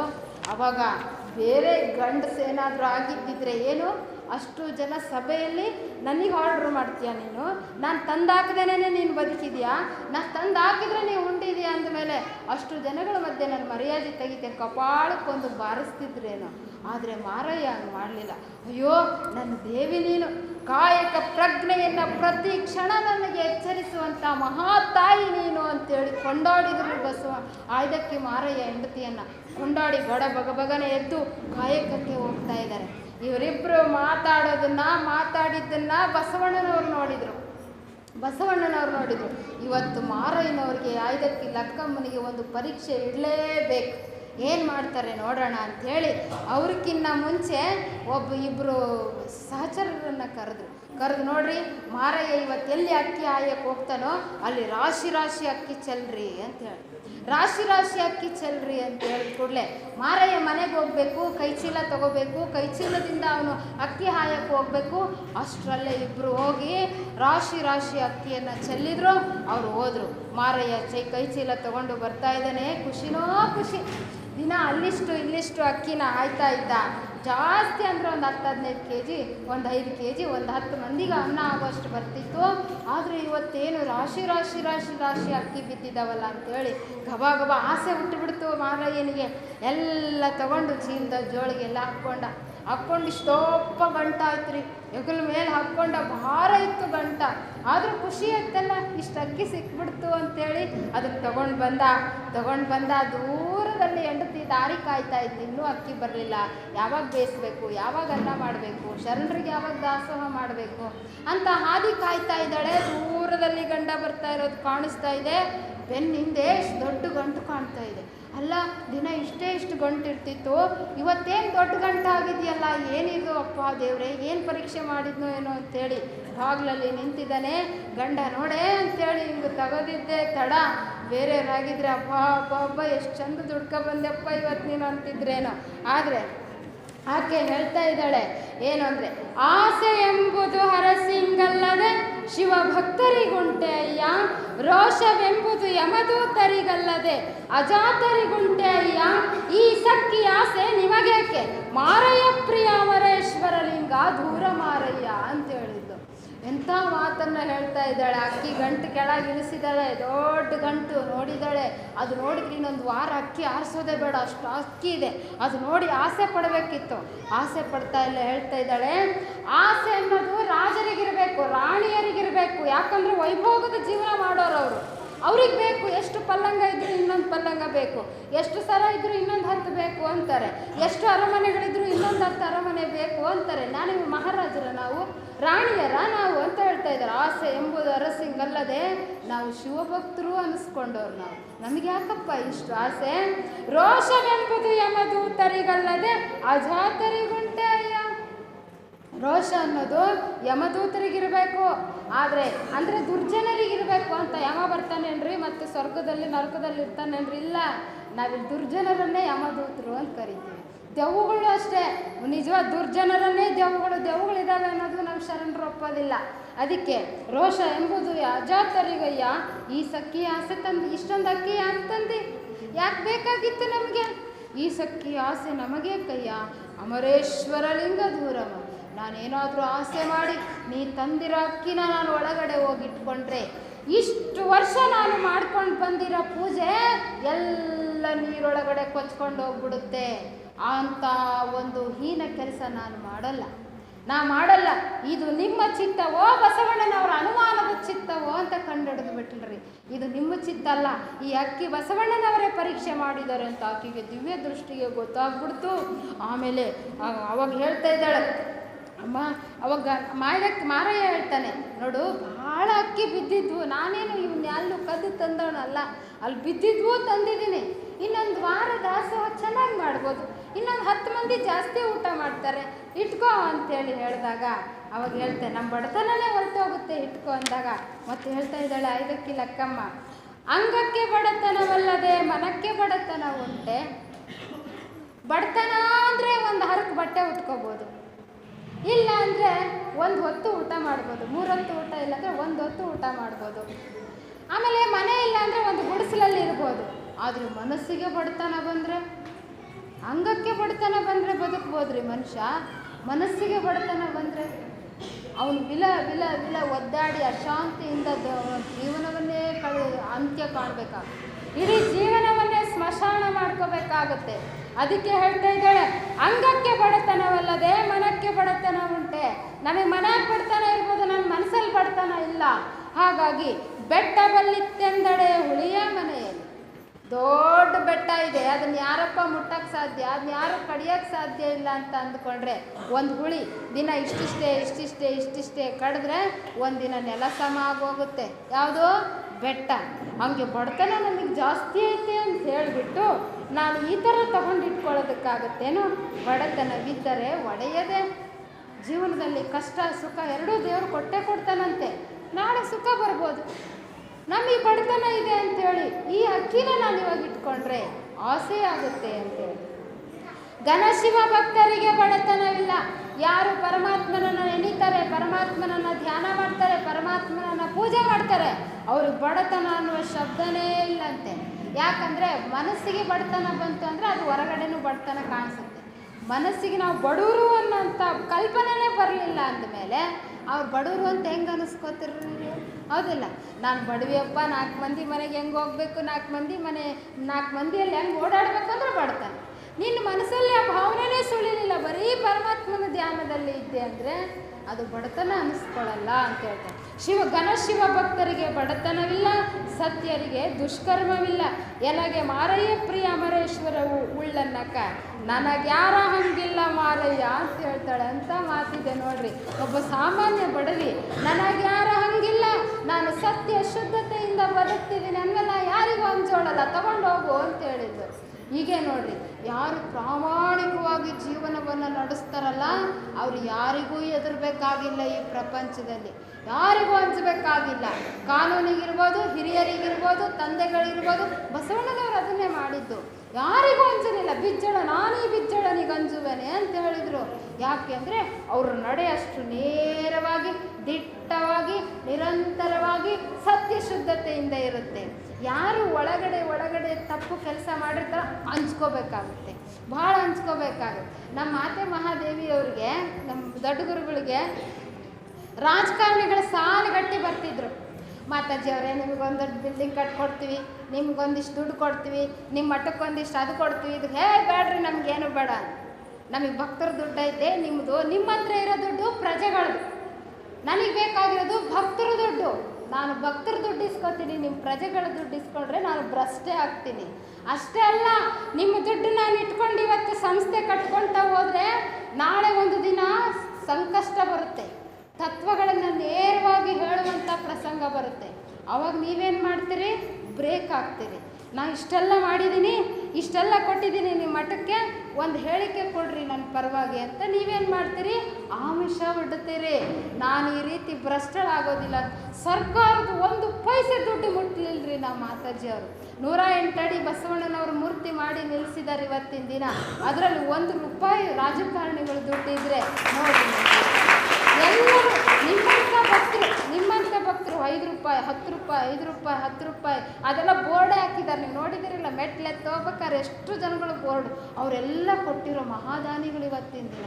ಇದೇ ಅಲ್ಲ, ಇನ್ನು ಬೆಂಗಳೂರಲ್ಲಿ ಮತ್ತೊಂದು ಮೂರ್ತಿ, ಇದಕ್ಕಿಂತ ದೊಡ್ಡ ಮೂರ್ತಿ ನಡೀತಾ ಇತ್ತು. ಈಗ ಇನ್ನೊಂದು 6 ತಿಂಗಳೊಳಗೆ ಅದು ಕೂಡ ಮೋದಿ ಬಂದು ಉದ್ಘಾಟನೆ ಮಾಡೋನಿದ್ದಾನೆ. ಮೋದಿಗೆ ಇನ್ವಿಟೇಷನ್ ಕಳಿಸಿದ್ದೀವಿ. ಅಷ್ಟು ದೊಡ್ಡ ಮೂರ್ತಿ, ಅಲ್ಲೂ ಸಹ 1 ರೂಪಾಯಿ ನಾವು ಮುಟ್ಟಿಲ್ಲ. ಸರ್ಕಾರದ 1 ರೂಪಾಯಿ ನಾವು ತಗೊಂಡಿಲ್ಲ. ಅದು ಸುಮಾರು 10 ಕೋಟಿ ರೂಪಾಯಿ ಬೆಲೆ ಬಾಳುವಂಥ ಮೂರ್ತಿ ನಾವು ಇವತ್ತು ಜನಸಾಮಾನ್ಯರಲ್ಲಿ ಹೋಗಿ ಅವ್ರು ಎಷ್ಟು ಕೊಡ್ತಾರೋ ಅಷ್ಟು ಇಸ್ಕೊಂಡು ಆ ಮೂರ್ತಿ ಮಾಡ್ತಾಯಿದ್ದೀವಿ. ಹೀಗೆ ಭ್ರಷ್ಟತೆಗೆ ಒಳಗಾದರೆ ನಮಗೆ ಕಷ್ಟ ತಂದಿಟ್ಬಿಡ್ತಾರೆ. ಸಮಯಕ್ಕೆ ಸರಿಯಾಗಿ ನಮ್ಮನ್ನು ಅವ್ರಿಗೆ ಬೇಕಾದಂಗೆ ಉಪಯೋಗಿಸ್ಕೊಂಡ್ಬಿಡ್ತಾರೆ. ಅದಕ್ಕೆ ಮಠಾಧೀಶರು ಇವತ್ತು ದಾರಿ ತಪ್ತಾ ಇದ್ದಾರೆ.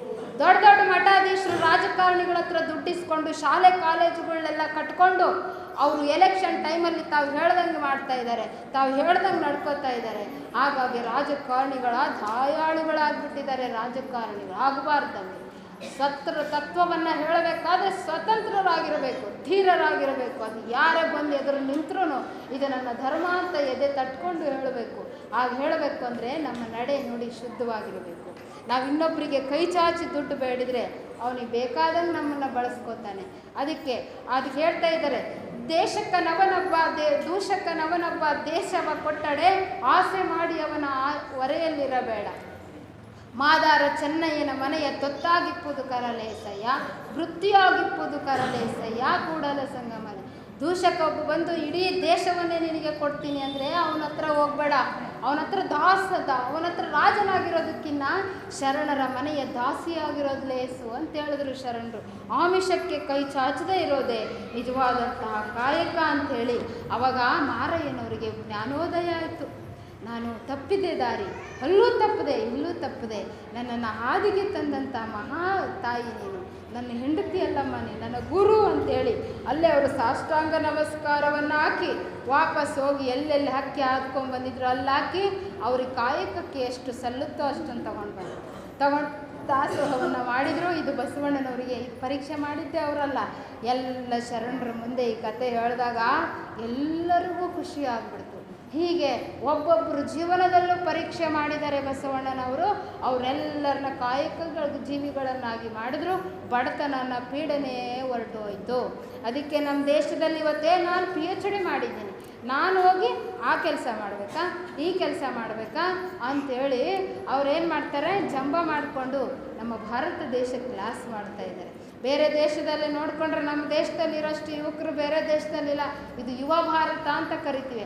ಆದರೂ ನಾವು ಬಡತನ ಯುವಕರು ಇವತ್ತು ಗುಡ್ಡನೇ ಕರಗಿಸ್ಬೋದು, ಅಷ್ಟು ಶಕ್ತಿ ಇರುತ್ತೆ. ಆದರೆ ಅದಾಗ್ತಾ ಇಲ್ಲ ಅಂಥೇಳಿ ನಾವಿಲ್ಲಿ ನೋಡ್ತಾ ಇದ್ದೀವಿ. ಕಾಯಕ ಪ್ರಜ್ಞೆ ಎಲ್ಲರಲ್ಲೂ ಬೆಳಿಬೇಕು. ಹಾಗಾದರೆ ಈ ಕಾಯಕಕ್ಕೂ ಕ್ರಿಯೆಗೂ ಮತ್ತು ಕರ್ಮಕ್ಕೂ ಏನೇನು ವ್ಯತ್ಯಾಸ, ಯಾವ ರೀತಿಯಾಗಿ ಇರುತ್ತೆ ಅಂತಂದರೆ, ತನಗಷ್ಟೇ ಒಳ್ಳೇದು ಮಾಡಿದರೆ ಅದು ಕರ್ಮ, ತನಗಷ್ಟೇ ಇನ್ನೊಬ್ಬರಿಗೂ ಕೆಟ್ಟಿದ್ದು ಮಾಡಿ ನನಗೂ ಕೆಟ್ಟಿದ್ದು ಮಾಡಿದರೆ ಕರ್ಮ, ನನಗಷ್ಟೇ ಒಳ್ಳೇದು ಮಾಡಿದರೆ ಕೆಲಸ, ನನಗೂ ಒಳ್ಳೇದು ಮಾಡಿ ನಿಮಗೂ ಒಳ್ಳೇದು ಮಾಡಿದರೆ ಅದು ಕಾಯಕ ಅಂತ ಕರಿತೀವಿ. ಹೇಗೆ ಉದಾಹರಣೆ, ಈಗ ಒಂದು ಕುಡಿಯೋದು ಅಂತ ಇಟ್ಕೊಳ್ಳಿ. ಕುಡಿಯೋ ಒಂದು ಕ್ರಿಯೆ ಅದು ಒಂದು ಚಟುವಟಿಕೆ. ಆ ಕುಡಿಯೋ ಸೆರೆ ಕುಡಿದ್ರೆ ಅದು ಕರ್ಮ. ಆ ಸೆರೆ ಕುಡಿದ್ರೆ ಅವನಿಗೂ ಆರೋಗ್ಯ ಲಾಸು, ಅವನ ಹೆಂಡ್ರ ಮಕ್ಕಳಿಗೂ ಲಾಸು, ಹೌದಲ್ಲ, ಅದು ಕರ್ಮ. ಆಮೇಲೆ ಕುಡಿಯೋದು ಅಂತೇಳ್ಬಿಟ್ಟು ನೀರು ಕುಡಿದ್ರೆ ಅದು ಅವನಿಗಷ್ಟೇ ಒಳ್ಳೆಯದು, ಆದರೆ ಇತರರಿಗೇನು ಒಳ್ಳೆಯದಲ್ಲ. ನೀರು ಕುಡಿದ್ರೆ ಅವನಿಗಷ್ಟೇ ಹಿತ. ಹಾಗೇನೇ ಕಚೇರಿಗೆ ಹೋಗಿ ಕೆಲಸ ಮಾಡಿದ್ರೆ ಅವನೇನು ಮಾಡೋದು, ಅದು ಕಾಯಕ ಅಂತೇಳಿ ನಾವು ಕರಿತಾ ಇದ್ದೀವಿ. ಈಗ ಮಾತನಾಡೋದನ್ನು ತಗೊಂಡ್ರೆ ಅನ್ಯರ ನಿಂದನೆಯನ್ನು ಮಾಡಿ ಗುರುಗಳ ಹತ್ರ ನಾವು ಕರುಣ ಪ್ರಸಾದ ತಗೋತೀವಲ್ಲ, ಅದು ಕಾಯಕ. ಈಗ ಮಾತನಾಡೋದು ತಗೊಳ್ಳೋಣ. ಅನ್ಯರ ನಿಂದನೆಯನ್ನು ಈ ಬಾಯಿಯಿಂದ ಸದಾ ಕಾಲ ಇನ್ನೊಬ್ಬರ ಬಗ್ಗೆ ಕೆಟ್ಟದಾಗಿ ಬೈತಾ ಹೋದರೆ ಅದು ಕರ್ಮ. ಅವರಿಗೆ ಅದು ತಿಂದಾಕ್ಬಿಡುತ್ತೆ, ಅವನ್ನೇ ನಾಶ ಮಾಡಾಕುತ್ತೆ. ಆಮೇಲೆ ಜೋರಾಗಿ ಓದೋದು ಕೆಲವ್ರು ಮಕ್ಕಳು ಜೋರಾಗಿ ಓದ್ತಾವ್ರಿ. ಬೆಳಗ್ಗೆ ಎದ್ದು ಹಿಂಗೆ ನಿದ್ದೆ ಬರಬಾರ್ದು ಅಂತ ಜೋರಾಗಿ ಓದ್ತಾರೆ. ಅಥವಾ ಕೆಲವರು ವ್ಯಾವಹಾರಿಕವಾಗಿ ಮಾತನಾಡ್ತಾ ಇರ್ತಾರೆ ಜೋರಾಗಿ. ಆ ರೀತಿ ಜೋರಾಗಿ ಮಾತಾಡೋದು ಓದೋದು ಕ್ರಿಯೆ. ಬೈಯೋದು ಕರ್ಮ, ಮಾತಾಡೋದು ವ್ಯಾವಹಾರಿಕವಾಗಿ ಕೆಲಸ. ಅದೇ ಬಾಯಿಯಿಂದ ಪ್ರವಚನ ಹೇಳೋದು, ಶರಣರಿಗೆ ಬೋಧನೆ ಮಾಡೋದು, ಆ ಮಕ್ಕಳಿಗೆ ಪಾಠ ಮಾಡೋದು, ಇದು ಕಾಯಕ ಅಂತ ಕರಿತೀವಿ. ಇನ್ನು ಬರೆಯೋದು ತಗೊಳ್ಳೋಣ. ಈ ಬರೆಯೋದು ತಗೊಂಡ್ರೆ ಅಶ್ಲೀಲವಾದಂಥ ಚಿತ್ರ ಬರೆಯೋದು ಹೆಣ್ಮಕ್ಳದು. ನಮಗೆಲ್ಲ ದಾರಿಗೆ ಹೋಗ್ತಾ ಇರ್ತೀವಿ, ಬೇಡ ಅಂದರೆ ಕಣ್ಣು ಮುಂದೆ ಬೀಳ್ತಾ ಇರ್ತಾರೆ. ಏನದು ವಿಚಿತ್ರವಾದಂಥ ಚಿತ್ರಗಳನ್ನು ಕೊಟ್ಟಿರ್ತಾರೆ. ಕಣ್ಣು ಮಲಿನ ಆಗುತ್ತೆ ಅಂಥವನ್ನೆಲ್ಲ ನೋಡಿದ್ರೆ. ಆದರೆ ಗೋಡೆ ಮೇಲೆ ಇಷ್ಟು ದೊಡ್ಡದಾಗಿ ಹುಡುಗಿ ಏನು ಇಲ್ದಿರೋ ಪ್ರೇಮಿಗಳು ಅವರೇ ಏನೋ ಅನ್ನೋ ಥರ ತೋರಿಸ್ತಾ ಇರ್ತಾರೆ. ಹಿಂದೆ ಆದರ್ಶಗಳು ಈ ರೀತಿಯಾಗಿ ಚಿತ್ರ ಬರೆಯೋನಿರ್ತಾನಲ್ಲ, ಅದೊಂದು ಕರ್ಮ. ಆಮೇಲೆ ಪ್ರೇಮ ಪತ್ರವನ್ನು ಬರೆಯೋದು ಕ್ರಿಯೆ. ಆಮೇಲೆ ವೃತ್ತಿಯ ಪತ್ರವನ್ನು ಬರೆಯೋದು ಅಥವಾ ಪುಸ್ತಕ ಬರೆಯೋದು, ಬೋರ್ಡ್ ಬರೆಯೋದು, ಇದೆಲ್ಲ ಕಾಯಕ. ಗೊತ್ತಾಯ್ತಾ? ಕ್ರಿಯೆಗೂ ಕೆಲಸಕ್ಕೂ ಕರ್ಮಕ್ಕೂ ಕಾಯಕಕ್ಕೂ ಎಷ್ಟೊಂದು ವ್ಯತ್ಯಾಸ ಇದೆ ಅಂಥೇಳಿ ನಾವಿಲ್ಲಿ ನೋಡ್ತಾ ಇದ್ದೀವಿ. ಅದಕ್ಕೆ ಸರ್ವರಿಗೂ ಅಹಿತವನ್ನು ಮಾಡಿದ್ರೆ ಕರ್ಮ, ತನಗೆ ಮಾತ್ರ ಹಿತ ಮಾಡಿದರೆ ಕೆಲಸ ಅಥವಾ ಕ್ರಿಯೆ, ತನಗೂ ಪರರಿಗೂ ಇಬ್ಬರಿಗೂ ಹಿತವನ್ನು ಮಾಡೋದಕ್ಕೆ ನಾವು ಕಾಯಕ. ಅಂದರೆ ಈಗ ಲಂಚ ತಗೊಂಡ್ರೆ ಇನ್ನೊಬ್ಬರಿಗೆ ಹಿತ ಆಗುತ್ತೇನೂ ಇಲ್ಲ, ಈ ಲಂಚ ಕೊಟ್ಟರೆ ನಿಮ್ಗೆ ಹಿತ ಆಗುತ್ತೇನೂ ಇಲ್ಲ. ತನಗೂ ಒಳ್ಳೆಯದಾಗಬೇಕು, ಬೇರೆಯವ್ರಿಗೂ ಒಳ್ಳೆಯದಾಗಬೇಕು. ಆ ಥರ ಯಾವುದೇ ಕೆಲಸ ಇರಲಿ ಅದು ಕಾಯಕ ಅಂತ ನೀವು ಪರಿಗಣಿಸಬೇಕು ಅಂತೇಳಿ ನಾವಿಲ್ಲಿ ನೋಡ್ತಾ ಇದ್ದೀವಿ. ಕಾಯಕದಲ್ಲಿ ಸತ್ಯಶುದ್ಧತೆ ಅನ್ನೋದು ಬೇಕು ಅಂತ ಹೇಳ್ತಾ ಇದ್ದಾರೆ ಶರಣರು. ಏನಂದರೆ ಹಣದ ಗಳಿಕೆಯಲ್ಲಿ ಸಜ್ಜನೆಯಿಂದ ಕೂಡಿರಬೇಕು. ಶ್ರಮಕ್ಕಿಂತ ಅಧಿಕವಾದಂಥ ಹಣವನ್ನು ನಾವು ತೆಗೆದುಕೋಬಾರ್ದು. ನಮ್ಮ ಶ್ರಮ ಎಷ್ಟಿದೆ, ನಾನು ಇದಕ್ಕೆ ಎಷ್ಟು ಎಫರ್ಟ್ ಹಾಕಿದ್ದೀನಿ ಅಷ್ಟೇ ದುಡ್ಡು ಕೊಡ್ರಿ, ಜಾಸ್ತಿ ನಂಗೆ ಬೇಡ ಅಂತ ಹೇಳಬೇಕು. ಕೊಡ್ತಾರೆ ಅಂತ ನಮ್ಮ ಮೊನ್ನೆ ಮೋದಿ ನೋಟ್ ಬ್ಯಾನ್ ಮಾಡಿದ್ರಿ. ಒಬ್ಬ ಶ್ರೀಮಂತ ಒಂದು ಬ್ಯಾಗ್ ದುಡ್ಡು ತುಂಬ್ಕೊಂಡು ಬಂದ. ಮಾತಾಜಿಯವರೇ, ನೀವು ಭಾಳ ಯೋಜನೆ ಮಾಡ್ಕೋತೀರಿ, ನೀವು ಒಂದಲ್ಲ ಎರಡಲ್ಲ ಬಳಸ್ಕೊಳ್ರಿ ಅಂದ. ಇದು ಒಂದು ಕ್ಷಣ ಇಲ್ಲಿರಬಾರ್ದು ಅಂದರು ಮಾತಾಜಿ. ಒಂದು ಕ್ಷಣ ಇಲ್ಲಿರಬಾರ್ದು ಅಂತ ಅಂದರೆ ಅವನು ಸರ್ಕಾರದಲ್ಲಿ ಹೋಗಿ ನೋಟ್ ಬದಲಾಯಿಸಿದರೆ ಇನ್ಕಮ್ ಟ್ಯಾಕ್ಸ್ ಬೀಳುತ್ತೆ. ಅದ್ರ ಬದಲು ಮಠಕ್ಕೆ ಕೊಟ್ಬಿಟ್ರೆ ದಾನಿ ಅನಿಸ್ಕೋತೀನಿ ಅಂತ ಅವಂದು. ನೀನು ದಾನಿ ಎಲ್ಲ ಇದು ಎಲ್ಲೆಲ್ಲಿಂದ ಬಂದಿದ್ದ ದುಡ್ಡು ನನಗೆ ಗೊತ್ತಿಲ್ಲ, ಮೊದಲು ಎತ್ಕೊಂಡು ಹೋಗು ಅಂದರು ಮಾತಾಜಿ ಅವರು. ಅದಕ್ಕೆ ಇಲ್ಲಿ ಕಾಣಿಕೆ ಅನ್ನೋದು, ನಾವು ದುಡ್ಡು ಅನ್ನೋದು ಶ್ರಮಕ್ಕೆ ತಕ್ಕಂತೆ ಬರಬೇಕು. ಲಂಚ ವಂಚನೆಯಿಂದ ಬಂದಂತಹ ದುಡ್ಡನ್ನು ನಾವು ದುಡ್ಡು ಅನ್ನಿಸ್ಕೊಳ್ಳೋಕ್ಕೆ ಸಾಧ್ಯ ಇಲ್ಲ. ದೈವೀ ಭಾವನೆ ಇರಬೇಕು ನಮ್ಮ ದುಡಿಮೆಯಲ್ಲಿ. ದೈವೀ ಭಾವನೆ ಯಾವುದೇ ಕಾಯಕ ಇರಲಿ, ಅಯ್ಯೋ ನಾನು ಸಂಡಸ್ ತೊಳೆಯೋಳು ನಂದು ಕಾಯಕ ಅಂತಾರ ಅಂತ ಮನಸ್ಸಲ್ಲಿ ಇದು ಮಾಡ್ಕೋಬಾರ್ದು. ನಾನು ಬೀದಿ ಹಾದಿ ಕಸ ಹೊಡೆಯೋ ಹೆಣ್ಮಗಳು, ಮುನ್ಸಿಪಾಲ್ಟಿ ನನ್ನನ್ನೆಲ್ಲರೂ ನೋಡಿದ್ರೆ ಮಾತಾಡ್ಸಲ್ಲ, ನಂದು ಒಂದು ಕಾಯಕನೇ ಅಂತ ನಿಮ್ಮ ಕೆಲಸವನ್ನು ಕೀಳಾಗಿ ಕಾಣಬಾರ್ದು. ಇಲ್ಲಿ ಕಸ ಹೊಡಿಲಿಲ್ಲ ಅಂದರೆ ನಾನು ಹೊಡಿಬೇಕಿತ್ತು. ಇಲ್ಲಿ ಹೆಣ್ಮಗಳು ತುಂಗಮ್ಮ ಬಂದು ತೆಂಗೆಮ್ಮ ಕಸ ಹೊಡಿಲಿಲ್ಲ ಅಂದರೆ ನಾವು ಹೊಡಿಬೇಕು. ತೆಂಗೆಮ್ಮ ಬಾಂಡೆ ತೊಳಿಲಿಲ್ಲ ಅಂದರೆ ನೀವು ತೊಳಿಬೇಕು. ನಿಮ್ಮ ಗದ್ದೆ ಚೌರ ಮಾಡೋ ಚೌರಿಕರಿಲ್ಲ ಅಂದರೆ ನೀವೇ ಮಾಡ್ಕೋಬೇಕು. ನೀವೇ ಕ್ಷೌರಿಕರಾಗ್ತೀರಿ ಅವಾಗ, ಹೌದಿಲ್ಲ? ಅದಕ್ಕೆ ಇಲ್ಲಿ ಪ್ರತಿಯೊಬ್ಬರೂ ಸಹ ಸಮಾಜದಲ್ಲಿ ಬೇಕ್ರಿ. ಈಗ ಒಂದು ಮಿಷನ್ ಇದೆ, ಈ ಮಿಷನ್ನಲ್ಲಿ ಒಂದು ಸಣ್ಣ ಪಾರ್ಟ್ ಮಿಸ್ ಆದ್ರೂ ಸಹ ಮಿಷನ್ ಕೆಲಸ ಮಾಡಲ್ಲ. ಈ ದೊಡ್ಡದಾಗೆ ಕೆಟ್ಟೋಗ್ಬೇಕು ಅಂತೇನಿಲ್ಲ, ಸಣ್ಣದೊಳಗೊಂದು ಚಕ್ರ ತಿರುಗ್ದಂಗೆ ಆದ್ರೂ ಇಡೀ ಮಿಷನ್ ಒಗಾಟಬೇಕಾಗತ್ತೆ, ಇಲ್ಲ ರಿಪೇರಿಗೆ ತಳ್ಳಬೇಕು. ಕೆಲಸ ಮಾಡುತ್ತೇನೋ ಇಲ್ಲ. ಹಾಗೆ ಈ ಸಮಾಜ ಅನ್ನುವಂಥದ್ದು ಒಂದು ಬೃಹದಾಕಾರವಾಗಿರುವಂಥ ಒಂದು ಮಿಷನ್. ಈ ಸಮಾಜ ಚೆನ್ನಾಗಿ ನಡಿಬೇಕು ಅಂದರೆ ಇಲ್ಲಿ ಕಸ ಹೊಡೆಯೋನು ಬೇಕು, ಮುಸ್ರೆ ತೊಳೆಯೋನು ಬೇಕು. ಆ ಕಸ ಹೊಡಿ ಆಕೆಗೆ ಏನು ಗೌರವ ಕೊಡ್ತೀರ್ರಿ? ಆಕೆ ಏನು ಭಾಷಣ ಮಾಡ್ತಾಳ, ಹಾಡು ಹೇಳ್ತಾಳ, ಕೂತ್ಕೊಂಡು ಪ್ರಾರ್ಥನೆ ಮಾಡ್ತಾಳ ಅಂತ ಉದಾಸೀನ ಮಾಡಿದರೆ ಆ ಪರಮಾತ್ಮ ಮೆಚ್ಚೋದಿಲ್ಲ. ಆಕೆ ಕಸ ಹೊಡಿಲಿಲ್ಲ ಅಂದರೆ ನಾವು ಕೂತ್ಕೊಂಡು ಪ್ರಾರ್ಥನೆ ಮಾಡ್ತಿದ್ವಾ? ಇಲ್ಲ. ಅದಕ್ಕೆ ಇಲ್ಲಿ ಪ್ರತಿಯೊಬ್ಬರೂ ಸಹ ಕಸ ಹೊಡೆಯೋರು, ಬಾಂಡೆ ತೊಳೆಯೋರು, ಶೌಚಾಲಯ ಸ್ವಚ್ಛ ಮಾಡೋರು. ಗಾಂಧೀಜಿ ಹೋಗಿ ಸಾರ್ವಜನಿಕ ಶೌಚಾಲಯಗಳನ್ನು ತೊಳಿತಿದ್ರಂತೆ. ಆವಾಗ ಒಂದಿನ ಏನೋ ಪಾಪ ಕೆಲಸ ಬಿಟ್ಟು ಹೋಗಲಿಲ್ಲಂತೆ, ಹೆಣ್ಮಕ್ಳು ಮಾತಾಡಿದ್ರಂತೆ, ಆ ಮುದುಕ ಯಾಕೋ ಬಂದೇ ಇಲ್ಲ ಇವತ್ತು ಶೌಚಾಲಯ ತೊಳೆಯೋಕ್ಕೆ ಅಂದ್ರಂತೆ. ಆ ಮುದುಕ ಯಾಕೋ ಬಂದೇ ಇಲ್ಲ ಇವತ್ತು ತೊಳೆಯೋಕ್ಕೆ ಅಂದ್ರೆ, ಯಾಕೆ ನಿಮಗೆ ಕೈ ಇರಲಿಲ್ಲ? ಅವ್ರು ಬಂದಿದ್ದು ಯಾಕೆ? ನಿಮಗೆ ಕಲಿಸೋಕ್ಕೆ. ಆದರೆ ನೀವು ಅವರೇ ಮಾಡ್ಕೊಂಡು ಹೋಗಲಿ, ಅವರೇ ಮಾಡ್ಕೊಂಡು.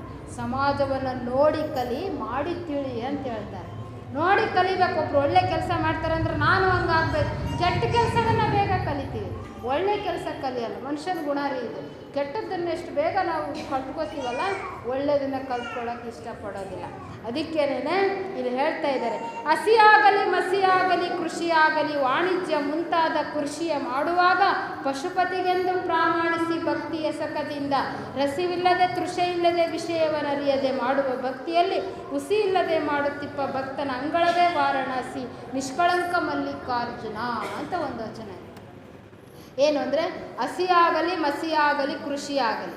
ಹಸಿ ಅಂದರೆ ಸೈನಿಕ ಕೆಲಸ, ಆಮೇಲೆ ಮಸಿ ಅಂತಂದರೆ ಕರಣಿಕ ಕಾಯಕ. ಮಸಿಯ ಪೆನ್ನಿಗೆ ಮಸಿ ಅಂತ ಕರೀತಾರೆ. ಮಸಿ ಅಂದರೆ ಲೆಕ್ಕಪತ್ರ ಬರೆದಿಡುವಂಥ ಅವ್ರು. ಈಗೇನಂತಾರೆ ಕ್ಲರ್ಕ್ ಅಂತಿರಲ್ಲ, ಕ್ಲರ್ಕ್. ಹಸಿಯಾಗಲಿ ಮಸಿಯಾಗಲಿ ಕೃಷಿಯಾಗಲಿ. ಕೃಷಿ ಅಂದರೆ ರೈತನ ಕೆಲಸ. ಕೃಷಿಯಾಗಲಿ ವಾಣಿಜ್ಯ ವ್ಯಾಪಾರಿನೇ ಇರಬಹುದು ಅವನು.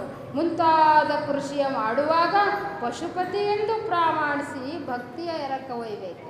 ಯಾವುದೇ ಕೆಲಸ ಮಾಡಲಿ ಅದು ಕೀಳು ಅಂತ ಭಾವಿಸ್ತೇನೆ. ಇದು ಪರಮಾತ್ಮನಲ್ಲಿ ಕೊಟ್ಟಿರೋ ಕೆಲಸ ಅಂತ ನೀವು ಪ್ರಾಮಾಣಿಕವಾಗಿ ಮಾಡಿದರೆ, ಇದು ನಾ ಮಾಡ್ತಾ ಇರೋದು ನನಗಾಗಿ ಅಲ್ಲ ಪರಮಾತ್ಮನಿಗಾಗಿ ಅಂತ ನೀವು ಅವನಿಗೆ ಅರ್ಪಿಸಿ ಮಾಡಿದ್ರೆ ಅವನನ್ನು ದೇವರು ಎತ್ಕೋತಾರಂತೆ. ಅವನು ಮೇಲಕ್ಕೆ ಹೋಗ್ತಾನೆ. ಅವರು ಉನ್ನತವಾದಂಥ ಸ್ಥಾನಮಾನಗಳೇ ಸಿಗ್ತವೆ ಅಂಥೇಳಿ ಇಲ್ಲಿ ಶರಣರು ಹೇಳ್ತಾ ಇದ್ದಾರೆ. ಕಾಯಕ ಮಾಡುವಾಗ ಅನುಸರಿಸುವಂತಹ ಸೂತ್ರಗಳೇ ಬಸವಣ್ಣನವರು ಕೊಟ್ಟಿದ್ದಾರೆ. ಏನಪ್ಪ ಅವು ಸೂತ್ರ ಅಂದರೆ, ದುಡಿಮೆಯ ಅರ್ಧ ಭಾಗದಷ್ಟು ಸಮಾಜಕ್ಕಾಗಿ ದಾಸೋಹಕ್ಕಾಗಿ ಎತ್ತಿಡುವುದು. ಇದು ಕಾಯಕದ ಪ್ರಮುಖ ಲಕ್ಷಣ. 100 ರೂಪಾಯಿ ನೀವು ದುಡಿದ್ರಿ ಅಂದರೆ 1 ರೂಪಾಯಿ ಎತ್ತಿಡ್ರಿ. ಹಿಂದೆ 10 ರೂಪಾಯಿ ಎತ್ತಿಡ್ತಿದ್ರಂತೆ, ನೀವು 1 ರೂಪಾಯಿ ಎತ್ತಿಡ್ರಿ ಸಾಕು. 100 ರೂಪಾಯಿ ಗಳಿಸಿದ್ರೆ 1 ರೂಪಾಯಿ ಎತ್ತಿಡ್ರಿ. 1000 ರೂಪಾಯಿ ಗಳಿಸಿದ್ರೆ 100 ರೂಪಾಯಿ ಎತ್ತಿಡ್ರಿ ಅಂತ ಹೇಳ್ತಾ ಇದ್ದಾರೆ. ಇದು ಭಕ್ತಿ ಕಾಯಕದ ಪ್ರಮುಖ ಲಕ್ಷಣ. ಇನ್ನು ಭಕ್ತಿಯ ಎಸಕದಿಂದ ಮಾಡಬೇಕು ತಾನಿ ಎಂದು ಹೇಳ್ತಾ ಇದ್ದಾರೆ. ಮಾಡೋ ಕೆಲಸ ಇದು ನಂದಲ್ಲ, ಇದು ದೇವ್ರ ಕೆಲಸ, ಇದು ದೇವರ ಕೆಲಸ. ಕಸ ಹೊಡೆಯೋದೇ ಇರ್ಬೋದು, ಬಾಂಡೆ ತೊಳೆಯೋದೇ ಇರ್ಬೋದು, ಅಡುಗೆ ಮಾಡೋದೇ ಇರ್ಬೋದು, ಯಾವುದೇ ಇರ್ಬೋದು, ಎಲ್ಲವೂ ಸಹ ದೇವರು ವಹಿಸಿರುವಂಥ ಒಂದು ಕೆಲಸ ಅಂಥೇಳಿ ನಾವಿಲ್ಲಿ ಮಾಡಬೇಕು. ನಿಗದಿತ ಕಾಯಕ ಸಮಯಕ್ಕೆ ಸರಿಯಾಗಿ ನಾವೇನು ಮಾಡಬೇಕು. ಕಾಯಕದಲ್ಲಿ ಲೋಪದೋಷ ಮಾಡೋದು, ನಿಧಾನವಾಗಿ ಮಾಡೋದು, ಬೇಕಂತಲೇ ಸೋಂಬೇರಿತನ ಮಾಡೋದು, ಮೈಗಳತನ ಮಾಡೋದು, ಇದು ಪರಮಾತ್ಮನಿಗೆ ಒಪ್ಪೋದಿಲ್ಲ. ಆಮೇಲೆ ಹೇಳ್ತಾ ಇದ್ದಾರೆ ಸುಳ್ಳು ಹೇಳಬಾರ್ದು ಕಾಯಕದಲ್ಲಿ. ಕಾಯಕ ತಪ್ಪಿಸ್ಕೊಂಡು ನಾವು ಟೂರಿಗೆ ಹೋಗಿದ್ದೀವಿ, ನಾವು ದೇವ್ರಿಗೆ ಹೋಗಿದ್ದೀವಿ, ನಾವು ಜಾತ್ರೆಗೆ ಹೋಗಿದ್ದೀವಿ ಅಂತ ಆಫೀಸರ್ ಹೋಗಿ ಬಾಸಿಗೆ ಹೇಳ್ತಾ ಇರ್ತಾರೆ. ಇದು ಸಹ ಕಾಯಕಕ್ಕೆ ಅಡ್ಡಿ ಆಗುತ್ತೆ ಅಂತೇಳಿ ನಾವಿಲ್ಲಿ ನೋಡ್ತಾ ಇದ್ದೀವಿ. ಅದಕ್ಕೆ ಸುತ್ತುದ ನೆಳೆವನ ತೆಣವದು ಹೊಗಲು ಹೊತ್ತು ತಂದು ನೀವು ಕೊಲುವಿರಿ. ಕಾಯಕದಲ್ಲಿ ಬಸವಣ್ಣನವರು ಯಾವ ಕೆಲಸವನ್ನು ಇದು ಮೇಲು ಇದು ಕೀಳು ಅಂತ ಕರೀಲಿಲ್ಲ, ಯಾವ ಕೆಲಸವನ್ನು ಶ್ರೇಷ್ಠ ಅಂತ ಹೇಳಲಿಲ್ಲ. ಒಲೆಯರ ಒಂದು ಉತ್ತಮರ ಕೇರಿಯಲ್ಲಿ ಸತ್ತು ಬಿದ್ದಂಥ ಎಣವನ್ನು ಎತ್ಕೊಂಡು ಹೋಗೋ ಒಲೆಯ ಅದು ಹೇಗೆ ಕೀಳಾಗ್ತಾನೆ? ಅವನು ಎತ್ಕೊಂಡು ಹೋಗಲಿಲ್ಲ ಅಂದರೆ ಮೂಗು ಮುಚ್ಕೊಂಡು ಓಡಾಡಬೇಕು. ನೀವು ಕೆಟ್ಟ ವಾಸನೆ ದುರ್ವಾಸನೆ ಕುಡಿದು ಆರೋಗ್ಯ ಹಾಳು ಮಾಡ್ಕೋಬೇಕು. ಅಂದಮೇಲೆ ಹೇಳ್ತಾ ಇದ್ರೆ ಸುತ್ತಣ ನೆಳೆವವನು ಸತ್ತುದ ನೆಳೆವವನ ಎತ್ತಣ ಒಲೆಯ ಹೊತ್ತು ತಂದು ನೀವು ಕೊಲುವಿರಿ. ಆ ಸತ್ತದ್ದನ್ನು ಎತ್ಕೊಂಡು ಹೋಗೋ ನೀವು ಒಲೆಯ ಅಂತೀರಿ, ಆದರೆ ನೀವು ಸತ್ತದ್ದು ನೀವೇ ಎತ್ಕೊಂಡು ಬಂದು ಕೊಂದು ತಿಂತೀರಿ. ಅವನಿಗಿನ್ನ ನೀವು ಹೆಂಗೆ ಶ್ರೇಷ್ಠ ಅಂತೇಳಿ ಪ್ರಶ್ನೆಯನ್ನು ಮಾಡ್ತಾ ಇದ್ದಾರೆ. ಮತ್ತು ಶರಣ್ ಬಸವಣ್ಣನವರು ಒಂದು ಕಡೆ ಹೇಳ್ತಾರೆ, ಮಡಿವಾಳನೆಂಬೆನೆ ಮಾಚಯ್ಯನ ಅಂತಾರೆ. ಅವ ಏನು ಮಡಿವಾಳ, ಅವ ಬಟ್ಟೆ ಹೋಗಿತಾನೆ, ಮನೆ ಬಟ್ಟೆ ತಗೊಂಡು ಹೋಗಿ ಬರ್ಕೊಂಬರ್ತಾನೆ ಅಂತ ನಾನೇನಾದರೂ ಹಂಗಂದರೆ ನನಗೆ ದೇವ್ರು ಮೆಚ್ತಾನೆ ಅಂತ ಬಸವಣ್ಣನವ್ರು ಪ್ರಶ್ನೆ ಮಾಡ್ಕೊಳ್ತಾ ಇದ್ದಾರೆ. ಯಾವುದೇ ಕೆಲಸ ಇರಲಿ, ಆರಂಭ ಮಾಡುವೆನಯ್ಯ ಗುರು ಪೂಜೆಗೆಂದು, ನಾನು ವ್ಯವಹಾರ ಮಾಡುವೆನಯ್ಯ ಲಿಂಗಾರ್ಚನೆಗೆಂದು, ನಾನು ಪರಸೇವೆ ಮಾಡುವೆನಯ್ಯ ಜಂಗಮದಾಸೋಹಕ್ಕೆಂದು, ನಾನಾವ ಕರ್ಮವ ಮಾಡಿದೊಡೆಯು ಆ ಕರ್ಮ ಫಲ ಭೋಗವ ನೀ ಕೊಡುವೆನೆಂಬುದ ನಾ ಬಲ್ಲೆನು. ನಾನು ಯಾವ ಕೆಲಸ ಮಾಡಿದರೂ ಗುರುಲಿಂಗ ಜಂಗಮಕ್ಕಾಗಿಯೇ ಮಾಡ್ತೀನಿ ವಿನಃ ಬೇರೆಯವರಿಗೆ ಮಾಡೋದಿಲ್ಲ. ಯಾಕೆಂದರೆ ನಾ ಮಾಡಿದ್ದ ಕೆಲಸಕ್ಕೆ ಪ್ರತಿಫಲವಾಗಿ ಜನರು ಕೊಡಲ್ಲ, ದೇವರು ಕೊಡೋದು. ದೇವ್ರು ನೀ ಕೊಡ್ತೀಯಾ ಅಂಥೇಳಿ ನಿನಗೆ ಹಂಚಿ ನಾನು ಕಾಯಕವನ್ನು ಆರಂಭಿಸ್ತೀನಿ ಅಂಥೇಳಿ ನಾವಿಲ್ಲಿ ನೋಡ್ತಾ ಇದ್ದೀವಿ. ಅದಕ್ಕೇನೆ ಪೂಜೆಗಿನ್ನ ಮುಖ್ಯವಾದಂತಹದ್ದು ಕಾಯಕ. ಎಲ್ಲಿವರೆಗೂ ಕಾಯಕ ಮಾಡ್ಬೋದ್ರಿ ಅಂದರೆ ಎಲ್ಲಿವರೆಗೂ ನಡೀತೀರಿ, ಎಲ್ಲಿವರೆಗೂ ನೀವು ನಿಮ್ಮ ಕೆಲಸ ನೀವು ಮಾಡ್ಕೊಳ್ಳೋ ಅಷ್ಟು ಶಕ್ತಿ ಇರುತ್ತೆ ಅಲ್ಲಿವರೆಗೂ ಕಾಯಕ ಮಾಡಬೇಕು. ನೀವು ಕಾಯಕವನ್ನು ಮಾಡಬೇಕು. ಇನ್ನೊಬ್ಬರಿಗೆ ಸಮಾಜಕ್ಕೆ ನೀವು ಒಂದಿಷ್ಟಾದ್ರೂ ಕೃತಜ್ಞತೆಯನ್ನು ಸಲ್ಲಿಸಬೇಕು. ಈ ಕಾಯಕ ಮಾಡೋದ್ರಿಂದ ನಮ್ಮ ಶರೀರ ಆರೋಗ್ಯವಾಗಿರುತ್ತೆ, ಶರೀರ ಶುಚಿಯಾಗುತ್ತೆ. ಪೂಜೆ ಧ್ಯಾನ ಮಾಡೋದ್ರಿಂದ ಈ ಮನಸ್ಸು ಶುಚಿಯಾಗಿರುತ್ತೆ. ಗೊತ್ತಾಯ್ತಾ? ಪೂಜೆಯಿಂದ ಮನಸ್ಸು ಶುಚಿ, ಕಾಯಕದಿಂದ ಶರೀರವಾದ. ಬಡವನಿಗೆ ಹೋಗ್ರಿ, ಅವನಿಗೆ ಭೂಮಿಯ ಹಾಸಿಗೆ ಗಗನವೇ ಒದಕೆ, ಕಣ್ತುಂಬ ನಿದ್ರೆ ರೈತನಿಗೆ, ಬಾರದ ಹಾಸಿಗೆ ಸುಖದ ಸುಪತ್ತಿಗೆ, ಬಾರದ ನಿದ್ದೆ ಧನಿಕನಿಗೆ ಅಂತ ಹೇಳ್ತಾರೆ. ಗೊತ್ತಾಯ್ತಾ? ಭೂಮಿನೇ ಹಾಸಿಗೆ, ಗಗನನೇ ಒದಕೆ, ಕಣ್ತುಂಬ ಆನಂದವಾಗಿ ಮಲ್ಕೊಂಡು ನಿದ್ದೆ ಮಾಡ್ತಾನೆ ರೈತ. ಇವನು ಬೆಡ್ ಮೇಲೆ ಸುಪ್ಪತ್ತಿಗೆ ಮೇಲೆ ಮಕ್ಕೊಂಡ್ರು ರಾತ್ರಿ ಎಲ್ಲ ಒಳ್ಳಾಡ್ತಾ ಇರ್ತಾನೆ, ನಿದ್ದೆ ಬರೋದಿಲ್ಲ. ಯಾಕೆ? ಸುಪ್ಪತ್ತಿಗೆ ಅದು ಅವನು ನಿದ್ದೆ ಮಾಡೋಕ್ಕೆ ಬಿಡ್ತಿಲ್ಲ, ನೆಟ್ಟು ಉಣ್ಣಕ್ಕೆ ಬಿಡ್ತಾ ಇಲ್ಲ, ಉಡಕ್ಕೆ ಬಿಡ್ತಾ ಇಲ್ಲ. ಅದಕ್ಕೆ ಹೇಳಿರೋದು ಕಾಯಕ ಮಾಡಿದರೆ ಉಣ್ಣೋದ್ರಲ್ಲೂ ಸುಖ, ಉಡೋದ್ರಲ್ಲೂ ಸುಖ, ನಿದ್ದೆ ಮಾಡೋದ್ರಲ್ಲೂ ಸುಖ, ಆನಂದವಾದ ಜೀವನ ನಾವು ಹೊಂದುತ್ತೀವಿ ಅಂತೇಳಿ ಬಸವಣ್ಣನವರು ನಮಗಿಲ್ಲಿ ಹೇಳ್ತಾರೆ.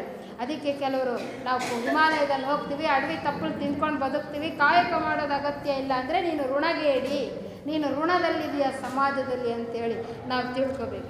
ಈಗ ಜಂಗಮರ ಸನ್ಯಾಸಿಗಳಾದ್ರೂ ಅಷ್ಟೇನೆ. ಈಗ ನಾವು ಒಂದು ತಾಸು ಇಲ್ಲಿ ಕುತ್ಕೊಂಡು ಮಾತಾಡಿದ್ರೆ ಇದು ನನ್ನ ಕಾಯಕ. ನಾವು ಕಾವ್ಯ ಹಾಕೊಂಡ್ಮೇಲೆ ಪ್ರತಿಯೊಬ್ಬ ಜಂಗಮನೂ ಸಹ ಒಂದಲ್ಲ ಒಂದು ಕಾಯಕದಲ್ಲಿ ನಿರತನಾಗಬೇಕು. ಆ ದೇವರೇ ಕಾಯಕ ಮಾಡ್ತಾನೆ ಅಂದಮೇಲೆ ನಾವೇ ಅವ್ರ ಲೆಕ್ಕ ರೀ. ದೇವರು ಪ್ರತಿದಿನ ಗಾಳಿ ಬೀಸುತ್ತೆ, ನೀರು ಹರಿಯುತ್ತೆ, ಸೂರ್ಯ ಹುಟ್ಟುತ್ತಾನೆ, ಭೂಮಿ ತಿರುಗುತ್ತೆ, ಅನ್ನ ಬೆಳೆಯುತ್ತೆ, ಧಾನ್ಯ ಕಾಳು ಬಿಡುತ್ತೆ. ಇದೆಲ್ಲ ಒಂದು ಕ್ಷಣ ಸ್ಟಾಪ್ ಅನ್ನಲಿ ದೇವರು ನೋಡೋಣ, ಒಂದು ಕ್ಷಣ ಭೂಮಿ ತಿರುಗೋದನ್ನು ನಿಲ್ಲಿಸ್ಲಿ ನೋಡೋಣ ಏನಾಗ್ತೀವಿ ನಾವು ಅಂತೇಳಿ. ಅದಕ್ಕೇನೆ ಇದೆಲ್ಲ ದೇವರು ಮಾಡೋ ಕೆಲಸ, ಇದೆಲ್ಲ ದೇವರು ಮಾಡೋ. ಈ ಪಾಪಿಗೆ ಶಿಕ್ಷೆ ಕೊಡ್ತಾನೆ, ಪುಣ್ಯಾತ್ಮನಿಗೆ ಧನಧಾನ್ಯಗಳನ್ನು ಕೊಟ್ಟು ಕಾಪಾಡ್ತಾನೆ. ಮತ್ತು ಇದ್ಯಾರು ಮಾಡೋದು ಕೆಲಸ? ದೇವರೇ. ಅದಕ್ಕೆ ಹೇಳ್ತಾರೆ ಶರಣರು ಏನಂದರೆ, ಕಾಯಕದಲ್ಲಿ ನಿರತನಾದಡೆ ಗುರು ದರ್ಶನವನ್ನಾದರೂ ಮರೆಯಬೇಕು, ಲಿಂಗ ಪೂಜೆಯನ್ನಾದರೂ ಮರೆಯಬೇಕು, ಜಂಗವ ಮುಂದಿದ್ದಡು ಹಂಗು ಹರಿಯಬೇಕು, ಕಾಯಕವೇ ಕೈಲಾಸವಾದ ಕಾರಣ ಅಮರೇಶ್ವರ ಲಿಂಗವಾದರೂ ಕಾಯಕದ ಒಳಗೆ. ಅಮರೇಶ್ವರ ದೇವರಾದ್ರೂ ಕಾಯಕ ಮಾಡೇ ತೀರಬೇಕು ಅಂತ ದೇವರು ಶರಣರಿಗೂ ಸವಾಲು ಹಾಕ್ತಾರ್ರಿ. ಅಂತಹ ಒಂದು ಅಮೋಘವಾದಂಥ ಜೀವನ ಅವ್ರದ್ದು ಅಂಥೇಳಿ ನಾವು ನೋಡ್ತೀವಿ. ಬಸವಣ್ಣನವರು ದೇವ ಸಹಿತ ಭಕ್ತ ಮನೆಗೆ ಬಂದಡೆ ಕಾಯಕವಾಹುದೆಂದು ಬೆಸಗೊಂಡಡೆ ನಿಮ್ಮಾಡ ನಿಮ್ಮ ಪ್ರಮತರಾಣೆ ಶಂಭು ಜಕ್ಕೇಶ್ವರ ಅಂಥೇಳಿ ಒಂದು ವಚನ ಇದೆ. ಏನು ಅಂದರೆ ದೇವರ ಸ್ವರೂಪವಾಗಿ ಒಬ್ಬ ಭಕ್ತ ನಿಮ್ಮ ಮನೆಗೆ ಬರ್ತಾನೆ, ಬಾಗಿಲು ತಟ್ತಾನೆ, ಆರ್ನ್ ಮಾಡ್ತಾನೆ, ಬಾಗಿಲು ತೆಗಿತೀರಿ, ನೀನೇನು ಕೆಲಸ ಮಾಡ್ತೀಯಪ್ಪ ಅಂತ ಕೇಳಬಾರ್ದಂತೆ. ಅವನ ಕೆಲಸ ಒಳ್ಳೇದಿದ್ರೆ ಅವನಿಗೆ ಸನ್ಮಾನ ಸತ್ಕಾರ ಮಾಡೋದು, ಅವನಿಗೇನಾದರೂ ನೌಕರಿ ಸ್ವಲ್ಪ ಕಿಮ್ಮತ್ತಿನ ಕಡಿಮೆ ಇತ್ತು ಅಂದರೆ ಅವನಿಗೆ ನೆಗ್ಲೆಕ್ಟ್ ಮಾಡೋದು, ಈ ರೀತಿ ಮಾಡಬಾರ್ದು ಅಂತ ಹೇಳ್ತಾರೆ.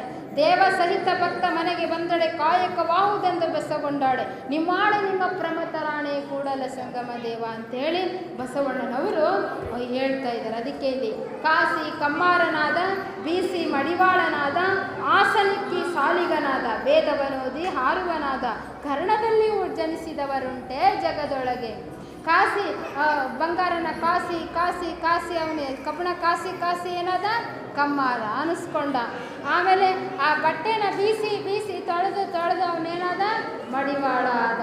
ಆಸನಕ್ಕಿ ಸಾಲಿಗನಾದ, ಅದನ್ನು ಕಾಸಿ ಕಾಸಿ ಗಮ್ಮರ ಅದೇನು ಮಾಡ್ದ ಹಾರುವನು, ವೇದವನ್ನು ಓದಿ ಹಾರು, ಶಾಸ್ತ್ರ ಪುರಾಣ ಎಲ್ಲ ಓದ್ಕೊಂಡು ಅವನು ಬ್ರಾಹ್ಮಣ ಅನಿಸ್ಕೊಂಡ.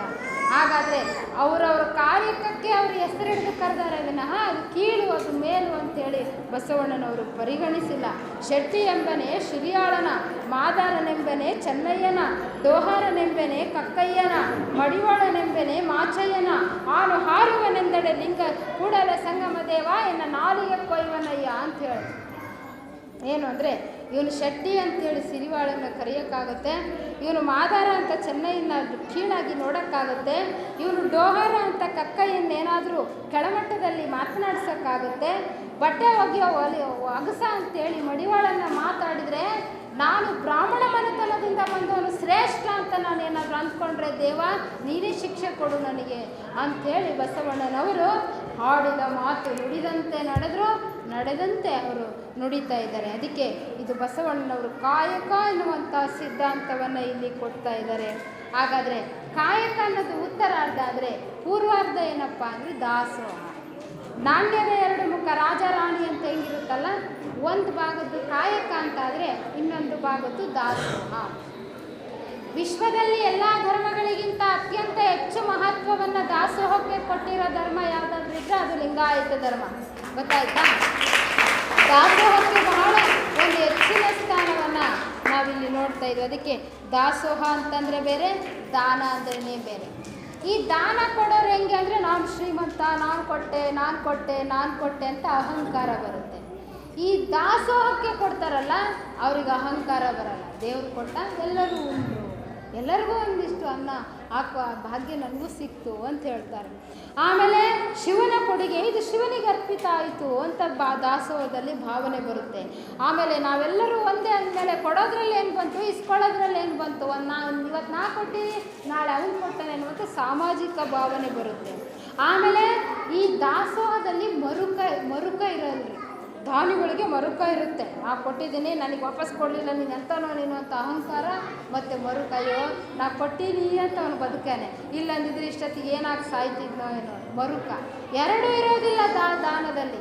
ದಾಸೋಹದಲ್ಲಿ ದೇವಪ್ರಜ್ಞೆ ದಾಸೋಹ ಪ್ರಜ್ಞೆ ಇರುತ್ತೆ. ಪರಮಾತ್ಮನ ಕೃಪೆಗಾಗಿ ಅಲ್ಲಿ ಮಾಡಿದ್ರೆ ಇವನು ಪ್ರಾಯಶ್ಚಿತ್ತಕ್ಕಾಗಿ ಮಾಡ್ಕೊತಾ ಇರ್ತಾನೆ. ಹಿಂದೆ ಏನೋ ತಪ್ಪು ಮಾಡ್ಕೊಂಡಿರ್ತಾನೆ, ಅದಕ್ಕೆ ಆ ತಪ್ಪೆಲ್ಲ ತಿದ್ಕೋಬೇಕಂತ ದಾನ ಮಾಡಿಬಿಡೋನು ಅಂಥೇಳಿ ದಾನ ಮಾಡ್ತಾ ಇದ್ದಾರೆ. ಅದಕ್ಕೆ ಇಲ್ಲಿ ದಾಸೋಹದಲ್ಲಿ ಸಹಜತೆ ಅನ್ನುವಂತಹದ್ದು ಮುಖ್ಯ. ದಾನಕ್ಕಿಂತ ಶ್ರೇಷ್ಠ ಯಾವುದಂದರೆ ದಾಸೋಹ.